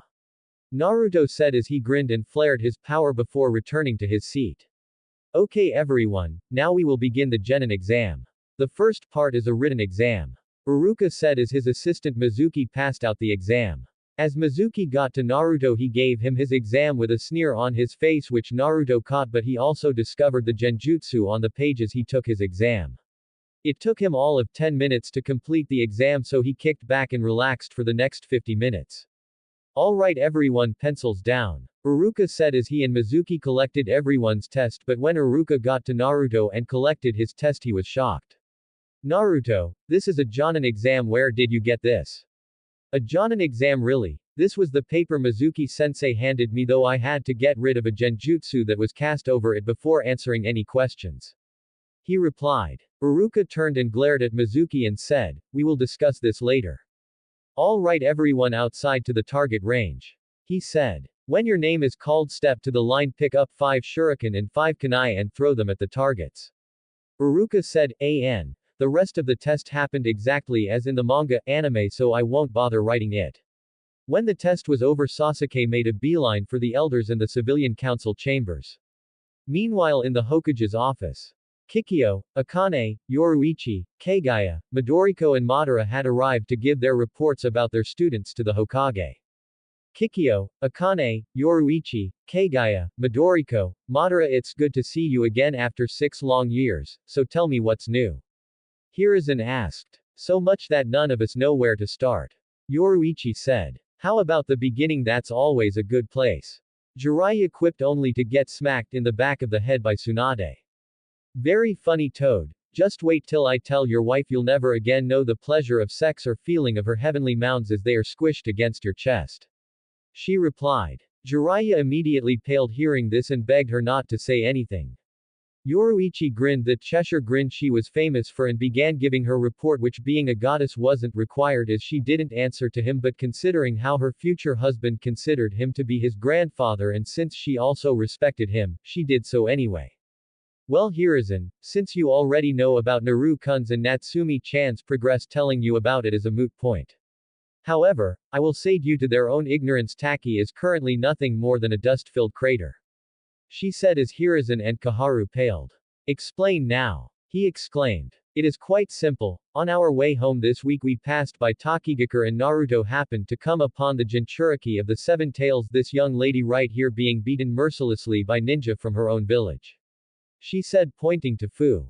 After Kagaya healed her of her injuries and returned her purity, I made my way to the village and proceeded to kill every last ninja I could find and then level the village. Midoriko said, taking over the explanation. Hiruzen, there is something I think you should know. Kagaya said. Which is? He replied. The members of the Uchiha clan that didn't want to take part in the coup d'etat 8 years ago are still very much alive. She said, shocking everyone there. What? Hiruzen shouted. Yes, about 6 months before the massacre happened, Mikoto and the elders came to me seeking my aid to stop Fugaku, his whore and the rest of the clan from doing what they were planning, and so I did, although not in the way she expected. The clan had approximately 400 members in total, 325 of which were shinobi and the remaining 75 were civilian. Of those 400 members I replaced approximately 157, totaling all the civilians, and 82 Uchiha shinobi with blood clones. After that I sat back and watched while Itachi and Izumi mopped up the remaining 243 clan members. However, I harvested most of the Sharingan that were left for transplantation purposes in case needed. Even Shisui Uchiha is still alive as he used his abilities in Shunshin to get to Otsutsuki Manor before Danzo could steal both his eyes. Sadly he did get one, but that is no longer of any consequence. Kagaya said. So that many Uchiha are still alive, this is wonderful news, the council must be told. Kaharu said. No need. Danzo's little spy is already on his way to tell his master. No doubt the civilians will be told of the part one played in this deception and be screaming for my head. She replied. You mean Danzo managed to worm his way back into my office? Well, I'll deal with him soon enough. When will the Uchiha clan return? He replied. During the Chunin exams, and you should know that Sasuke Uchiha is not the heir of the Uchiha clan, his step-brother Itachi is. Apparently, Fugaku got a wild notion in his head that if he slept with the strongest female of the cadet branch, with him being this generation's strongest recorded male of the main branch, would produce the heir he always wanted, and Sasuke was the result. Mikoto and rest of the Uchiha want nothing to do with him, and when they return, he will be disowned because of his father's actions. You know, sins of the father and all that crap. Kagaya said. One more thing, Hiruzen, from this day forth Naruto and Natsumi are the heirs of the Otsutsuki clan with all the rights and privileges therein, and henceforth I will neither permit nor tolerate the civilians or elders sticking their noses into our clan affairs. To do so will invite their annihilation, present company excepted of course. She said, looking at Hiruzen and Koharu. Just then his office door flew open as everyone looked and saw an Anbu standing there. Hokage-sama, the council has called a meeting. He said, then disappeared in a shunshin. Good grief, this needs to stop. Tsunade, I want you, Kagaya, Kikyo, Akane, Yoruichi, Midoriko, Madara and Jiraiya to wait in the shadows in the council chamber. You will know when it's time to make yourselves known. Hiruzen said, getting up and walking to the council chamber with Koharu following close behind. On their way, Hiruzen snapped his fingers and summoned two Anbu. Neko, there you will inform Anko, Kurenai, Hana and Yakumo Kurama that their presence is requested in the council chambers, and wait for Naruto outside of the tower to make sure he arrives unobstructed. Yes, Hokage-sama. They said, leaving. So Neko, must feel good to have Naruto-kun back. Bear said. Yes, it is, the first chance I get he is getting a big kiss from me. She replied. Meanwhile at Otsutsuki Manor, Naruto was laying in the grass in the backyard with three lovely young women next to him when his family returned to the touching scene and decided to leave them be. Ino was occupying his chest, Hinata had taken his right arm with her head on his shoulder, and Satomi had taken his left. Naru-kun, you are being summoned. Ino said. Naruto looked at his fence, and just behind it was a blank masked Anbu with the kanji for ne on the front in the center. Otsutsuki, a council meeting has been called, you will come with me. The Anbu demanded. Two things, 1, I know where the council chambers are, I don't need an escort. And 2, I don't take orders from root scum. Tell your master my response word for word, I want him to know his days are numbered. He said, going back to his ladies. Well, sadly our time has come to an end. He said. What happened, Naru-kun? Satomi asked. I just had a visit from one of Danzo's ilk. A council meeting has been called. Most likely because they now know I have returned, or Sasuke went bitching to them because I wouldn't give him my techniques. He replied. Or both. Ino said. Can we come with you? I don't see why not, however, when we get there you must stand behind your respective clans just in case Danzo or the civilian council tries anything. He replied, getting a nod from each of them. Naruto, Ino, Satomi and Hinata disappeared in a flash step and were standing outside council chambers and were about to enter when two root agents stopped him and demanded his weapons, more specifically the sword of his left side. His response was to promptly remove their heads. Neither one of his ladies batted an eye at the gruesome scene, as they knew all about Danzo and Root from their parents and really didn't like them at all, so to see their fiancé kill two root agents in cold blood without hesitation was kind of a turn on for them. Just then Naruto kicked the council chamber doors off its hinges and announced himself. What the hell do you fuckers want? Be silent, demon, we are the council, we own you and you will show us proper respect. One fat councilman shouted, only for Naruto to brutally kill him right then. The demon killed a member of the council. Anbu. Kill the creature before he kills us all. Another ignorant council member shouted. 10 root agents jumped out of the shadows and drew their weapons. Then, much to the shock of the grinning and greedy civilian council members, a bright flash of white light occurred and the root agents were sent through the air as after images of Naruto were seen beheading each one. Think Yoruichi's fight with Soifun during the Soul Society arc, it's the same technique. Just then Naruto appeared in front of the civilian council and immediately killed the last councilman that called him a demon and said, "Are you worthless bugs done wasting my time? If so, I'm going home." Actually, Naruto, we called you here for 2 reasons. 1. Some people wanted to say hello to you, and 2. One Sasuke Uchiha has claimed that you stole Uchiha clan techniques from his clan library. But first, ladies, Hiruzen said. Naruto was tackled by Tsume, Hana, Yugao, Kurenai, Anko, Yakumo Kurama and Mebuki, and Rose Haruno, giving him hugs and kisses and welcoming him home. Just then the yell of a councilman rang out throughout the room. Mebuki, Rose, what is the meaning of this? Remove yourself from that thing this instance. Be quiet. You were always a fool, Arashi. There was a time that I loved you, but after the Kyuubi attacked 14 years ago you changed and shortly after started attacking Naruto-kun for no reason. It was then that Rose and I started distancing myself from you, and then I discovered that you were the one that orchestrated the mob that attacked Naruto-kun when he was 8 that almost killed him. That was when I decided that I no longer loved you and started to plan for my divorce from you. As of this moment, commoner scum, you are no longer part of the Haruno family. Mebuki said. Oka-chan, why? Sakura asked. Sakura-chan, come here, sweetie. You see, between myself and your father I was of noble birth and your father was a commoner.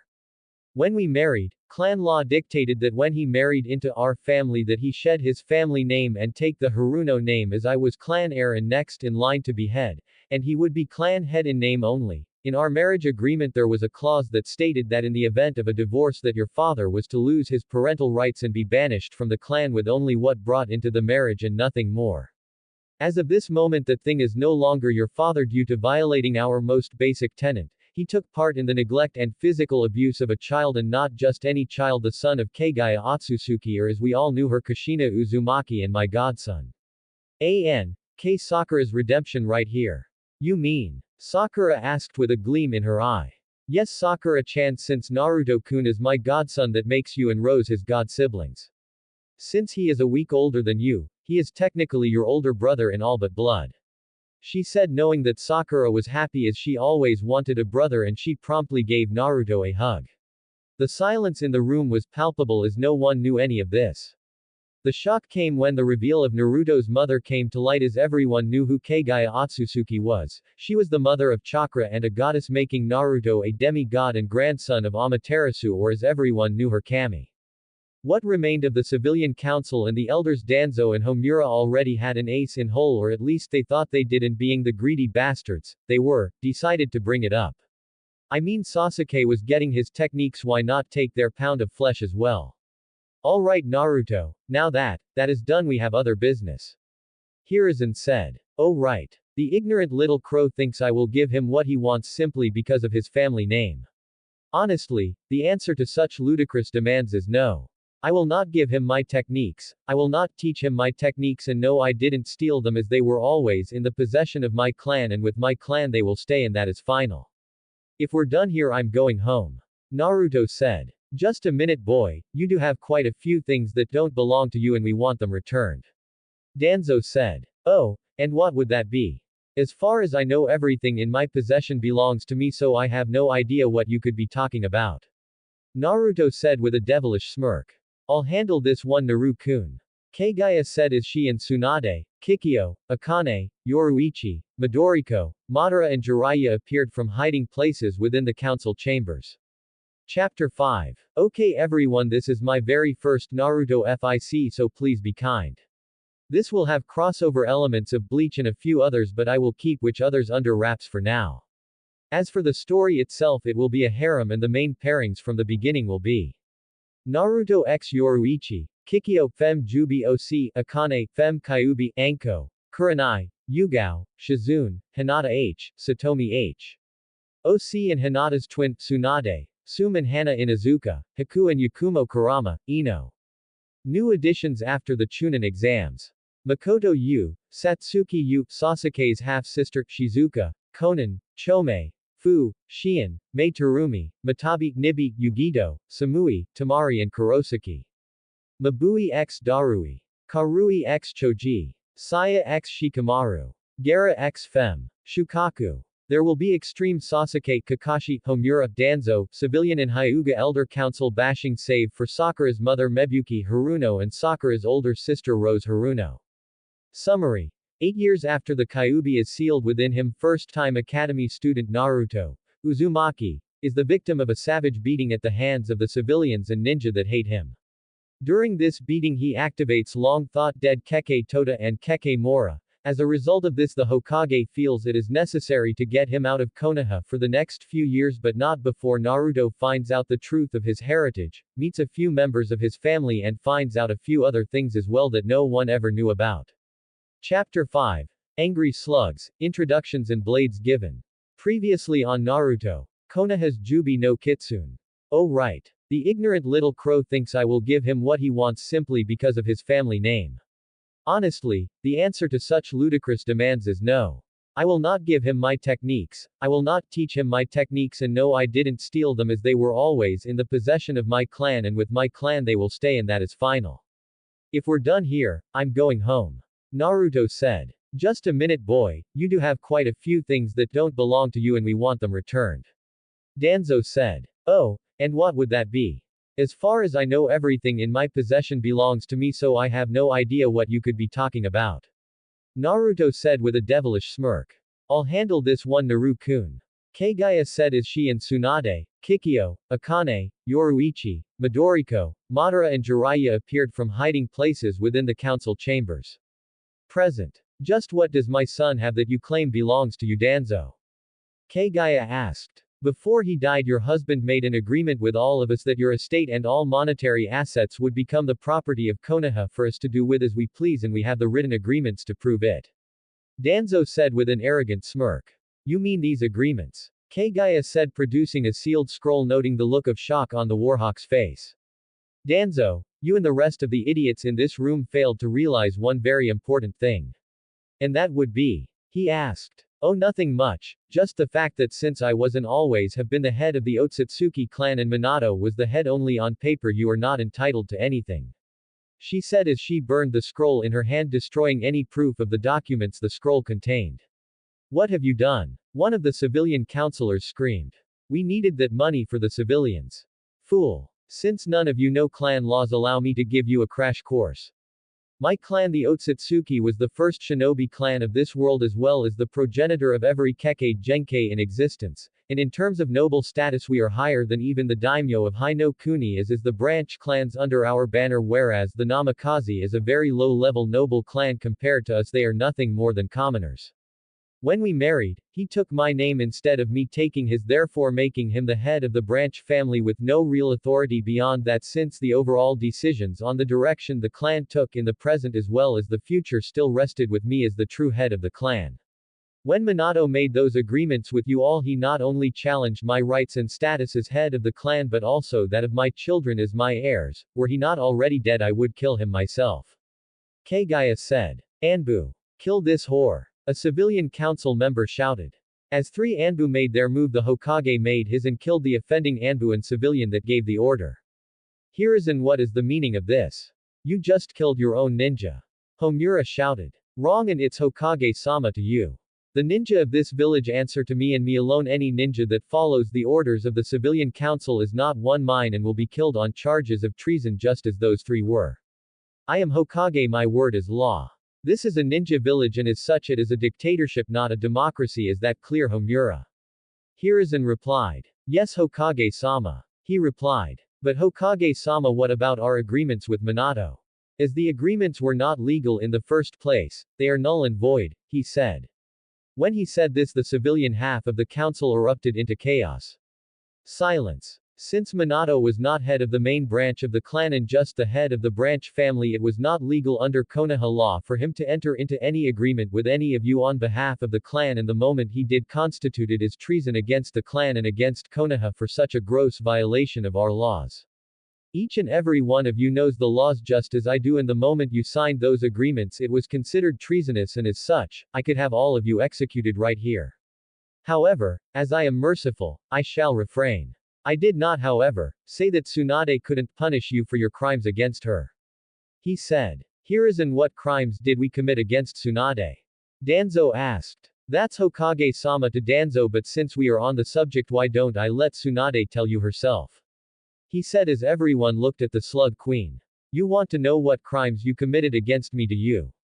Well, 14 years ago on the night of October 10th, the day the Kyuubi attacked, you told me my fiancé was dead, and then for 8 long years ensured I stayed away so you could beat him to near death when you were in the mood. She yelled as everyone now understood what she was referring to. What happened next shocked everyone as no one was expecting it. She immediately flared her ki and proceeded to give them 8 years of beatings Naruto endured back 100-fold. All anyone heard was the sound of flesh hitting flesh, bones cracking and blood splattering on the floor of the council chambers. When she was done with one session, she healed them and started again. This continued for what seemed like an eternity, but in actuality only 15 minutes had passed. Feel better, Haim? Naruto asked as he wrapped his arms around her from behind. Much, was all she said as stood there enjoying the feeling of Naruto's strong arms wrapped around her. Danzo awoke after being healed for the final time and glared at Kagaya, which she caught. Yes, Danzo, you look like you have something to say, she said, already knowing what he was thinking. Danzo looked at her with a smirk and said, why don't you tell everyone your part in the Uchiha massacre, as you are just as guilty as Itachi and Izumi for the events of that night. She looked at the Hokage and said, see, I told you he was listening. The Hokage and Kaharu just gave a mirthful chuckle, all the while shaking their heads. Danzo, you must mean the fact that I saved 157 members of the Uchiha clan and moved them outside the village and watched while Itachi and his sister Izumi disposed of the rest. Or the fact that they will be returning during the Chunin exams, or possibly the fact that Mikoto Uchiha, the current head of the Uchiha clan, is planning on disowning Sasuke because her bastard husband cheated on her with an Uchiha branch family whore. Tell me, Danzo, is that what you wanted to know? She replied. What? Sasuke-sama is our savior and you whore will be put to death for your part in this. Homura exclaimed, only to come face to face with the point of Naruto's blade. No, she won't be, and if you threaten my mother again or anyone I care about for that matter, I will kill you. Naruto said as his eyes took on an ominous red glow. Gigi, can I go now? Yes, Naruto-kun, as the meeting is over you may go, but remember you have team assignments in 1 week, don't forget. He said. I won't forget, Gigi, see you later. Naruto said as he and his ladies made a beeline for the Otsutsuki estate. 1 week later. Naruto, Natsumi and Sakura walked into the academy classroom and immediately moved to sit next to their friends, shocking the members of Sasuke's fan club when Sakura didn't acknowledge him, as they were too engrossed in the events that took place after the graduation exam a week prior. Flashback. The graduation exam ended and Naruto and Natsumi were made shinobi and kunoichi of the year, which didn't set well with the resident emo. What? I'm an Uchiha, an elite, that title is mine, not some no-name loser that just showed up out of nowhere. Sasuke shouted. Yeah, same goes for me and the whore. One of Sasuke's fangirls shouted. Sorry you two, but Naruto and Natsumi just scored higher than you. Uruka said with a smirk, taking pride in Sasuke's reaction to that bit of news. Not one to take no for an answer, Sasuke got up and before anyone could stop him flashed through hand signs and said, fire style, fireball jutsu. With the attack aimed directly at Naruto and Natsumi, Naruto had to think fast and do the one thing he had hoped he wouldn't have to do, at least in front of Sasuke. He drew his sword and said, Okiro, Benihime, Chikasumi no Tate. Awaken, Crimson Princess, Blood Mist Shield, producing a crimson energy shield that had everyone mesmerized in shock and awe. Naruto. What is that? Uruka asked. This blade is called a Zanpakuto, and this shield is a defensive technique produced by the blade that I can call upon when needed. Naruto said, dispelling the shield and sealing Benihime. What is Adobe like him doing with such a blade? Only an Uchiha should wield such power. I'll demand it from him and all his techniques so I can kill my brother and sister. Sasuke thought as he walked up to Naruto with his hand out. Something I can help you with, Uke-chan? Naruto asked with a grin. Yeah, you can give me that blade and all your techniques, as they rightfully belong to an Uchiha elite like me. Sasuke declared. Let me think, how about no? Naruto replied. Then I'll take them. Sasuke shouted and reached for the blade.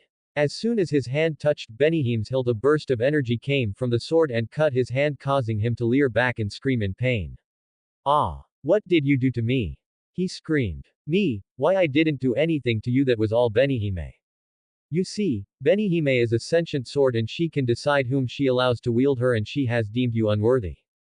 Besides, even if she deemed you worthy, and that is a pretty big if, you couldn't use her effectively anyway, as unlike me you do not have the needed skills and training required to tap into Ryoryoku.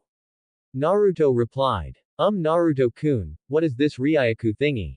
Ino asked. Ino-chan, Ryoryoku is the spiritual energy component of chakra and is a far more potent form of energy than chakra alone, allowing the wielder to perform techniques that makes the Hiraishin, a technique originally developed by the second Hokage and made infamous by the fourth. Do his use of it look slow in comparison?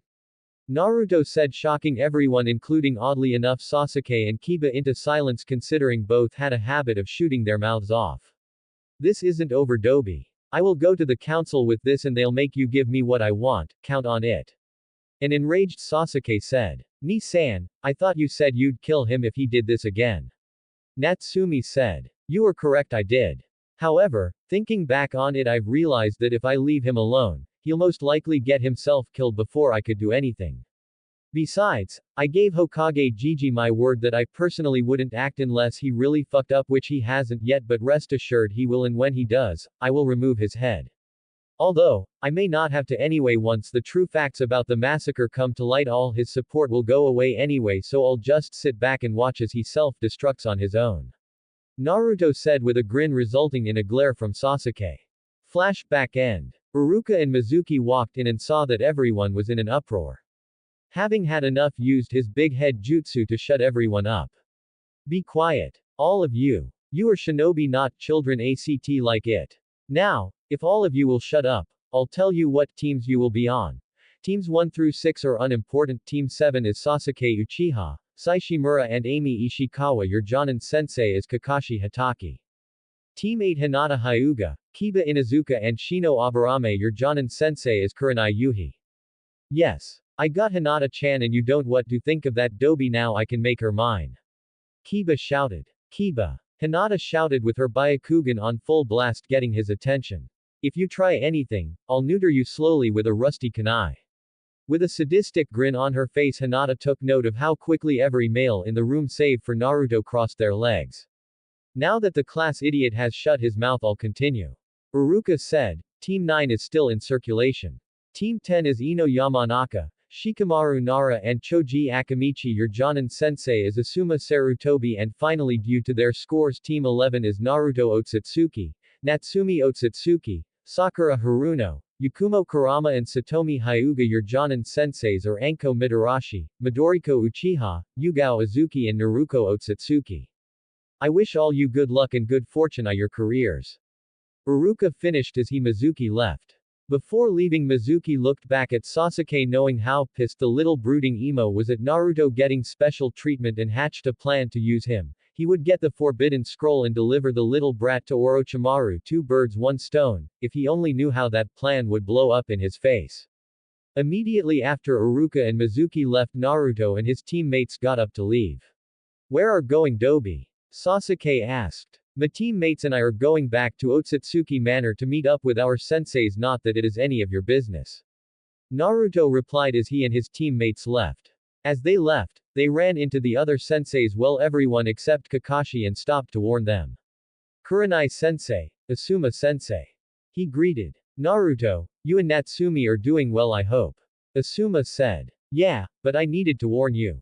Keep your eye out for Kiba and Sasuke respectively. They seem to have a very large entitlement complex and believe they can do whatever they want to whomever they want, and I am afraid they'll go after Ino and Hinata. Don't turn your back on either of them. Oh, and bring your teams by Otsutsuki Manor later. And Kurenai, leave Kiba at home. He said, getting nods from both, and went on his way. Mom, I'm back and I brought my team. Naruto said as he entered his home. Naru-kun. Yugao shouted as she gave him a hug and a kiss. I was so happy you came back. She screamed as she pushed Naruto's head into the heavenly valley that was her cleavage. I missed you too, Yu-chan. He replied. Okay, Yugao-chan, you can hug him to death later, for now we have something important to take of. Enko said, getting a pout from Yugao before she let go of Naruto. Alright Gakis, we need to get to know each other. Enko said. Naruto-kun, you're first. Alright. My name is Naruto Uzumaki Uchiha Senju Otsutsuki. I like my family, friends, fiancés, training, creating new techniques, ramen and dango. I hate arrogant fools, rapists, most of the civilian and elder council, as well as most of Konoha, for ruining my childhood. Naruto said as Anko and Yugao, Yakumo and Satomi blushed while Sakura, Natsumi, Midoriko and Naruko just smiled. Alright Natsumi, your turn. Yugao said. Alright. My name is Natsumi Uzumaki Uchiha Senju Otsutsuki. I like my friends, sisters Naruko, Sakura and my soon-to-be sisters Anko ne, Yugao ne, Satomi ne and Yakumo ne, training, creating new techniques, and Midoriko Oba-chan's beef teriyaki with stir-fry. I hate arrogant fools like our resident gay emo duck but Uchiha, Kiba Inuzuka, Neji Hyuga, the civilian council, most of the elder council, arrogant power-hungry fools, rapists and most of Konoha for their treatment of my big brother. She said as her grandmother and her big sister Naruko smiled at her. Alright Sakura, you're up. Naruko said. My name is Sakura Haruno. I love my mother. I like my friends, as well as my teammates and senseis with whom I am looking forward to working with to become a great kunoichi like Tsunade-sama. I hate my father and the civilian council as well as Danzo and Homura from the elder council. She said. Alright Yakumo, Satomi, you are next. Midoriko said. My name is Yakumo Kurama. My likes and dislikes are the same as everyone else, the only difference would be that my hobby is painting pictures in my free time. She said. My name is Satomi Hyuga. I love my family including my fiancé and soon-to-be sisters. I hate the Hyuga Elder Council except for my grandparents whom I dearly love.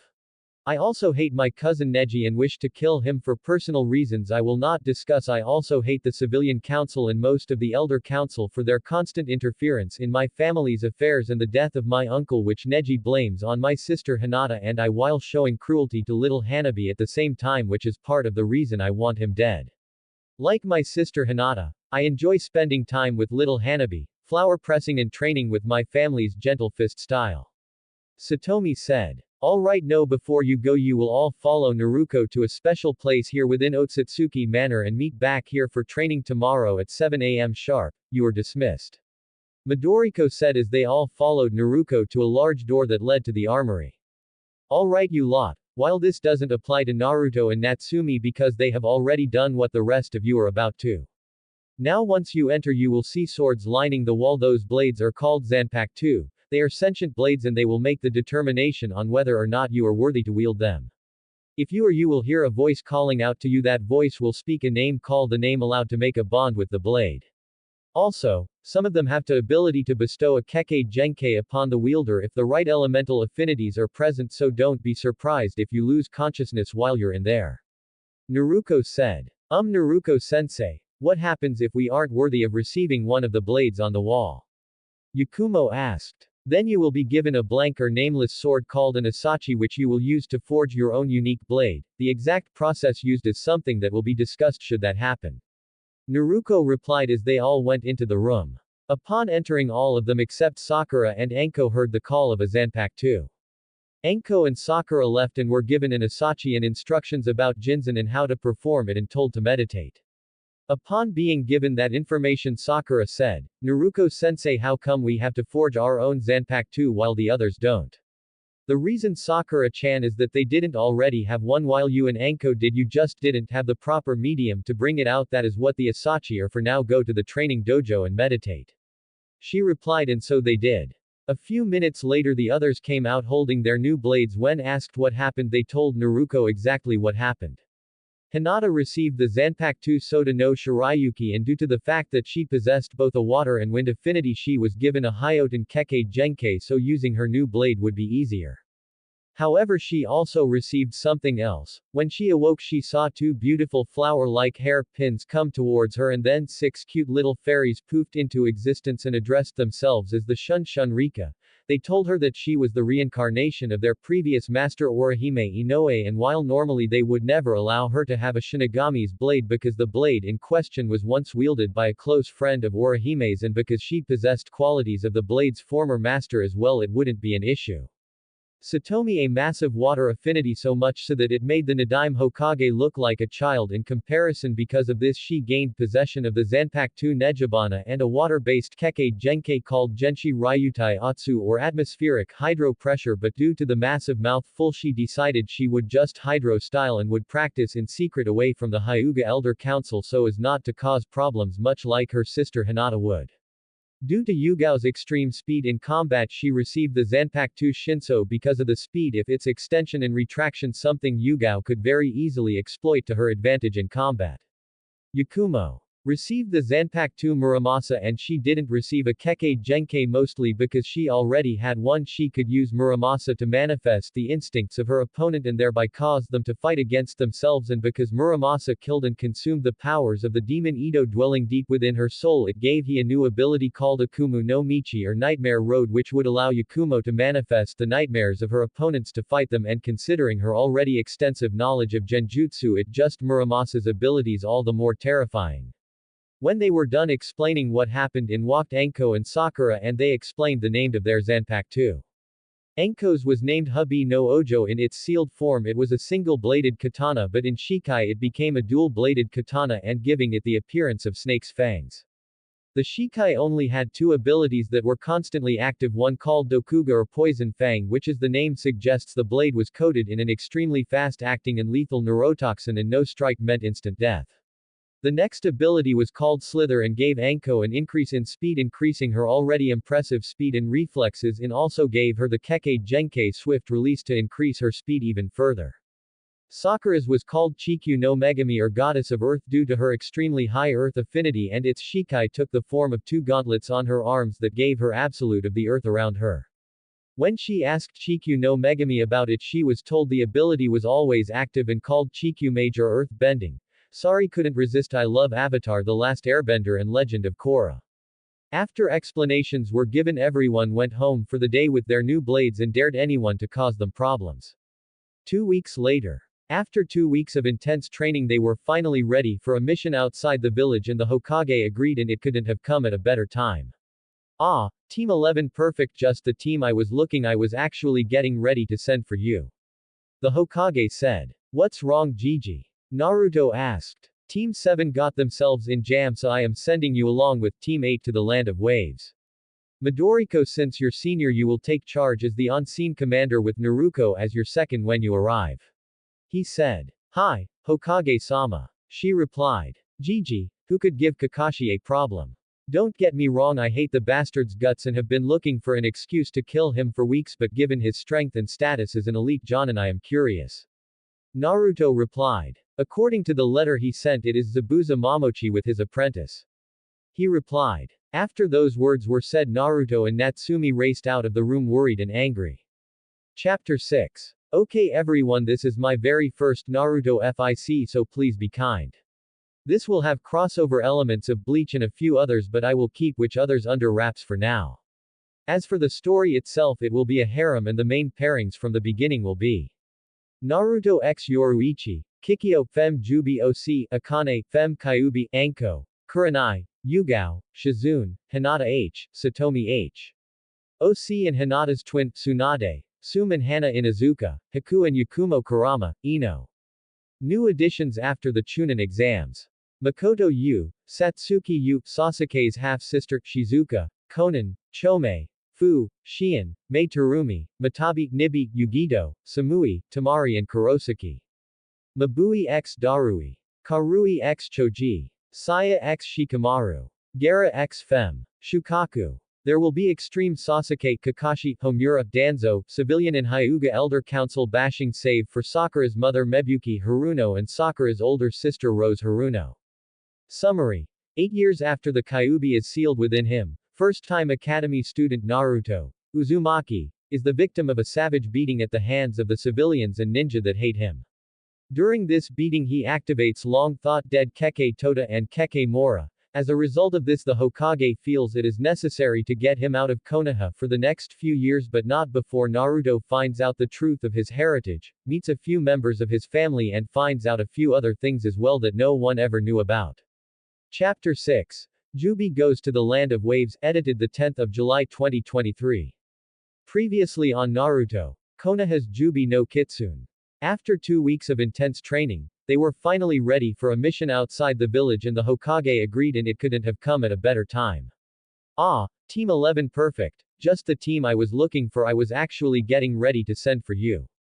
The Hokage said. What's wrong, Gigi? Naruto asked. Team 7 got themselves in a jam, so I am sending you along with Team 8 to the Land of Waves.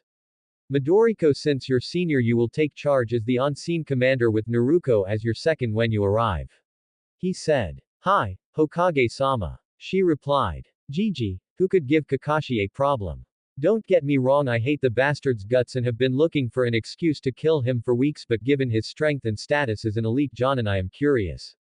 Naruto replied. According to the letter he sent, it is Zabuza Momochi with his apprentice. He replied. After those words were said, Naruto and Natsumi raced out of the room worried and angry. Present. What's wrong with those two? The Hokage asked. Naruto is afraid that Kakashi or Sasuke will kill Zabuza or his apprentice Haku, both of whom are close friends of his, and Haku is his fiancé. Midoriko replied. Oh my. Well, you better go rein him in before he decides to turn Olive Wave into a crater and Kakashi and Sasuke along with it. Don't get me wrong, as much as I would love those two to die, I'm afraid right now it would do more harm than good. He replied as Midoriko and the others raced off to find their teammate. Just as they arrived back at Otsutsuki Manor, they find Naruto and Natsumi running out the front door with Kagaya hot on their heels. Naruto, Otsutsuki. You come back here, young man, we aren't finished talking yet. She yelled. Ka-chan, I got to go, otherwise that bastard Kakashi is gonna kill my friends. He shouted. Naruto. Don't shout at your mother, Haku and Zabuza are strong, there is no way they could be killed by Kakashi. Midoriko said. I'm not worried about them. He replied. Then who are you worried about? Enko asked. Gozu and Maizu, they're just Chunin. They are no match for Kakashi. He'll kill them without a second thought if he finds out about their relationship with me. I can't let that happen, and I won't. Naruto exclaimed before running off again. Naruto, wait. Madara shouted after his nephew, only to be ignored. Naruto got to the village gate only to be met by the Hokage and Kaharu. Naruto, you need to calm down, and tell us what has you so upset. He said. Naruto told the Hokage and Kaharu what the problem was and got a gentle nod before Kaharu took over. By this time everyone else had caught up to him to listen in on the conversation. Listen to me, Naruto-kun, I know that you are worried about your friends, but you need to calm down and think. What is the one thing that all shinobi understand about the job? She asked. That death is always a possibility. He answered. Correct. She replied. Now, what three things will get a shinobi killed before they can so much as blink? Complacency. He replied. Correct again, but what else? She asked. Running headlong into a situation with having gathered all the facts. He replied. Correct again, you're on a roll now, one more. She said as the villagers that didn't hate Naruto gathered around the elders to listen to their teaching moment. Never allow your emotions to cloud your judgment. He said. Bingo kiddo, you got it. Now which of those three things do you think you're guilty of? She said. Naruto stood there for a moment to think before giving an answer and said, probably all three. Correct again, kiddo. His grandmother said, taking over the conversation, listen to me, Naru-kun, you were about to do something that could have most likely gotten you injured or worse, and I don't want to bury my grandson. I love you too much to let you go off and get yourself killed over a vendetta. We trained you better than that. I understand that you're worried, but worrying will not help accomplish anything. Before you say that I shouldn't be worried that you're stronger than Kakashi, believe me, I know that all too well, but you need to remember, no matter how strong you are or experienced you are, there will always be someone better. That said, remember this, Kakashi was an Anbu for many years, not to mention he has the Sharingan, as much as I am loath to admit, so he will probably be one of your biggest threats, so no matter how strong you are, this is a game that requires extreme caution on your part, and Natsumi, that goes double for you, understand?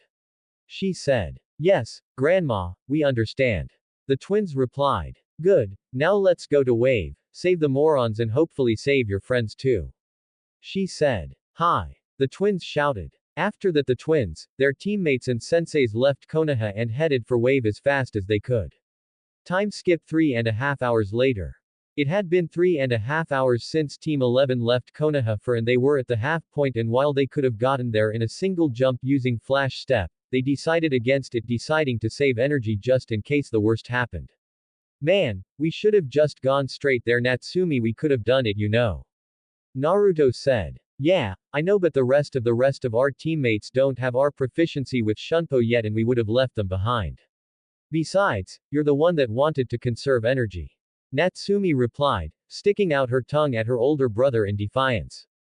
Oh, shut up, Naruto started but stopped mid-sentence, seeing something in the distance. What is it, Naru-ni? Natsumi asked. I don't know, I see something in the distance that looks like, oh no, Gozu. Maizu. Naruto shouted, running as fast as he could towards his fallen friends. As soon as he arrived, he began shaking them and checking them over. Gozu ni, Maizu ni, speak to me, say something, are you okay? He asked frantically. Ah. Naruto, I know that you're happy to see us, but get off, we're injured and you're heavy. Maizu replied. Sorry, but Natsumi and I were worried about you too. How's Gozu? Naruto replied. I know, kid. Those bastard Sharingan users worked us over pretty good. If we don't get medical attention soon, we won't make it. Maizu replied as Natsumi and Naruto gave their big brother in all but blood a gentle hug, which he returned with as much strength as he could. Then Natsumi asked with tears in her eyes, Grandma, is there anything you can do? I am sorry Natsu-chan, there is nothing that I can personally do, but if we can get them into Konoha undetected, Tsunade could help far better than I. Midoriko replied. How do we do that?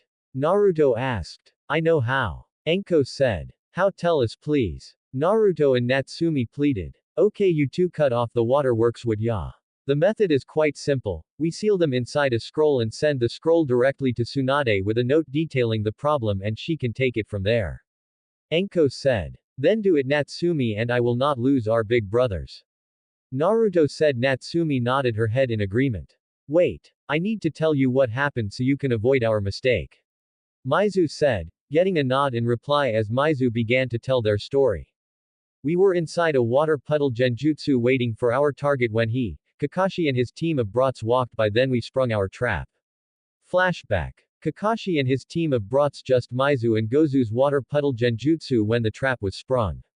The demon brothers leapt out from the hole and wrapped the Jonin up in their poisonous chains. Here we go. Gozu said. Ha, ha. Do it. Maizu replied as they tugged on the chains and pulled Kakashi apart, leaving nothing but pieces, or so they thought. Then the demon brothers turned towards the bridge builder, not believing the genin to be much of a threat, until Sasuke launched a kunai and a shuriken at a hole in the chains and got them stuck to a tree.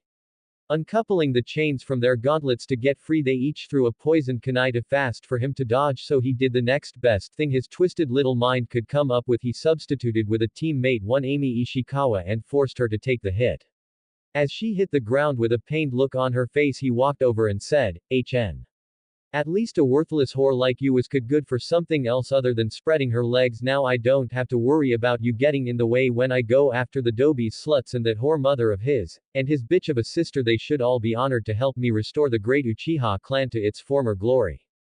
By this time the demon brothers, having recovered from their shock at what they just witnessed, made a beeline for Sasuke to take him out, but they didn't get very far as Kakashi had shown up and beaten them within an inch of their lives and stabbed them multiple times with a kunai. Having been left for dead, the demon brothers, or more specifically Maizu, were barely conscious when he heard the next conversation that took place. What about your friend? You can't leave her here. Tazuna asked. What friend? All I see is a dead slut who never did anything for me. She should be honored. I let her be of some use to me. Leave her and let the worms have her. Sasuke said, walking off. What a bastard. The demon brothers and Tazuna thought. The ironic thing that no one knew was that Amy had heard everything Sasuke had said and vowed vengeance against her would-be murderer, so she lied there and played dead. Flashback end. After the demon brothers finished telling their story, they were sealed into a storage scroll and about to be sent to Tsunade for treatment when Natsumi screamed, drawing everyone's attention. Ah! Natsumi screamed, causing Naruto to come running. What is Natsu-chan? He asked. It's Amy. Look at her, she's been terribly injured.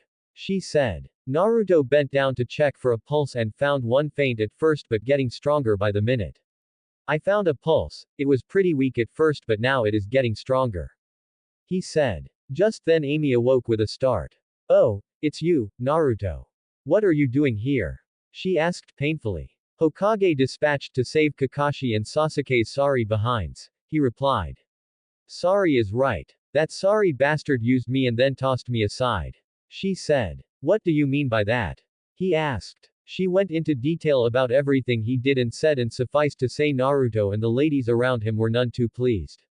Amy, forgive me for asking something of a sensitive nature, but did you willingly have sex with him as he insinuated? Naruto asked. Yes, I did. I loved him, or at least I thought I did, but not anymore, not after what he did. I want the bastard to pay for what he's done, too bad I won't be around to see it. She replied. What do you mean? You look okay for the most part. Naruto said, activating his Ryugan to check her chakra coils and her memory.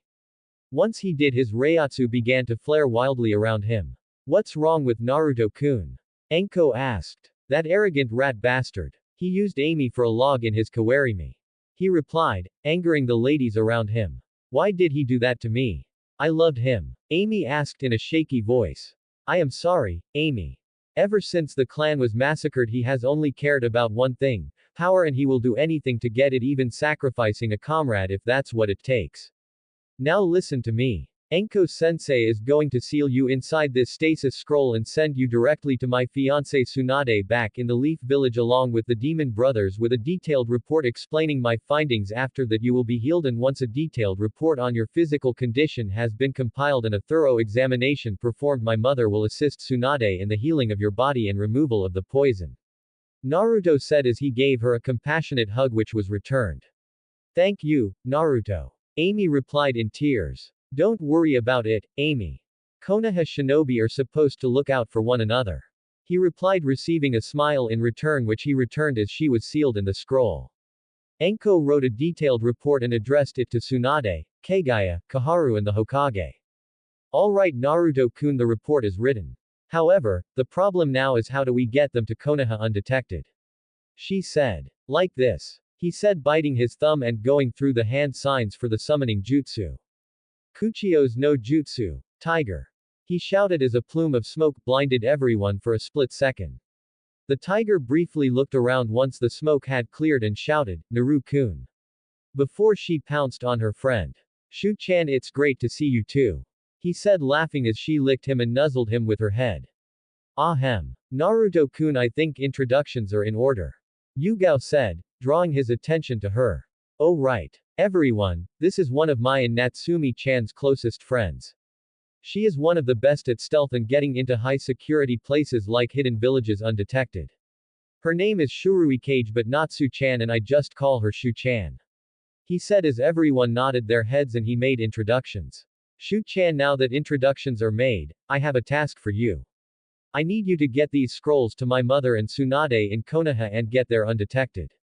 This blue scroll is a detailed report on what I need done, and the red scroll is a stasis scroll containing 3 shinobi in need of medical treatment. Inform Tsunade-chan and Ka-chan that once they read the report and provide medical treatment, they are to show this report to Koharu Ba-chan and Hokage Gigi, and also pass along another message for them to give the Hokage. Tell him that while Sasuke and Kakashi will return alive, I can't guarantee they won't have any broken bones. Can you do that for me? He said. I can do that for you, Naru-kun. Do you wish for me to wait for a reply to the report? She replied. Yes, please, and when you get a response bring it back to me and I'll have a nice venison steak waiting for you. He said as she licked his cheek and left, jumping into Naruto's shadow headed for Konoha. After the tiger left, and since they weren't in as big of a hurry, they broke camp for the evening and waited for the tiger's return, and then Naruto took out his bow and went hunting for dinner. That was part 1 of What If Naruto Built the Ultimate Harem. If you enjoyed this massive twist, don't forget to like, share, and subscribe to Fox Fan Fiction for more epic Naruto what ifs.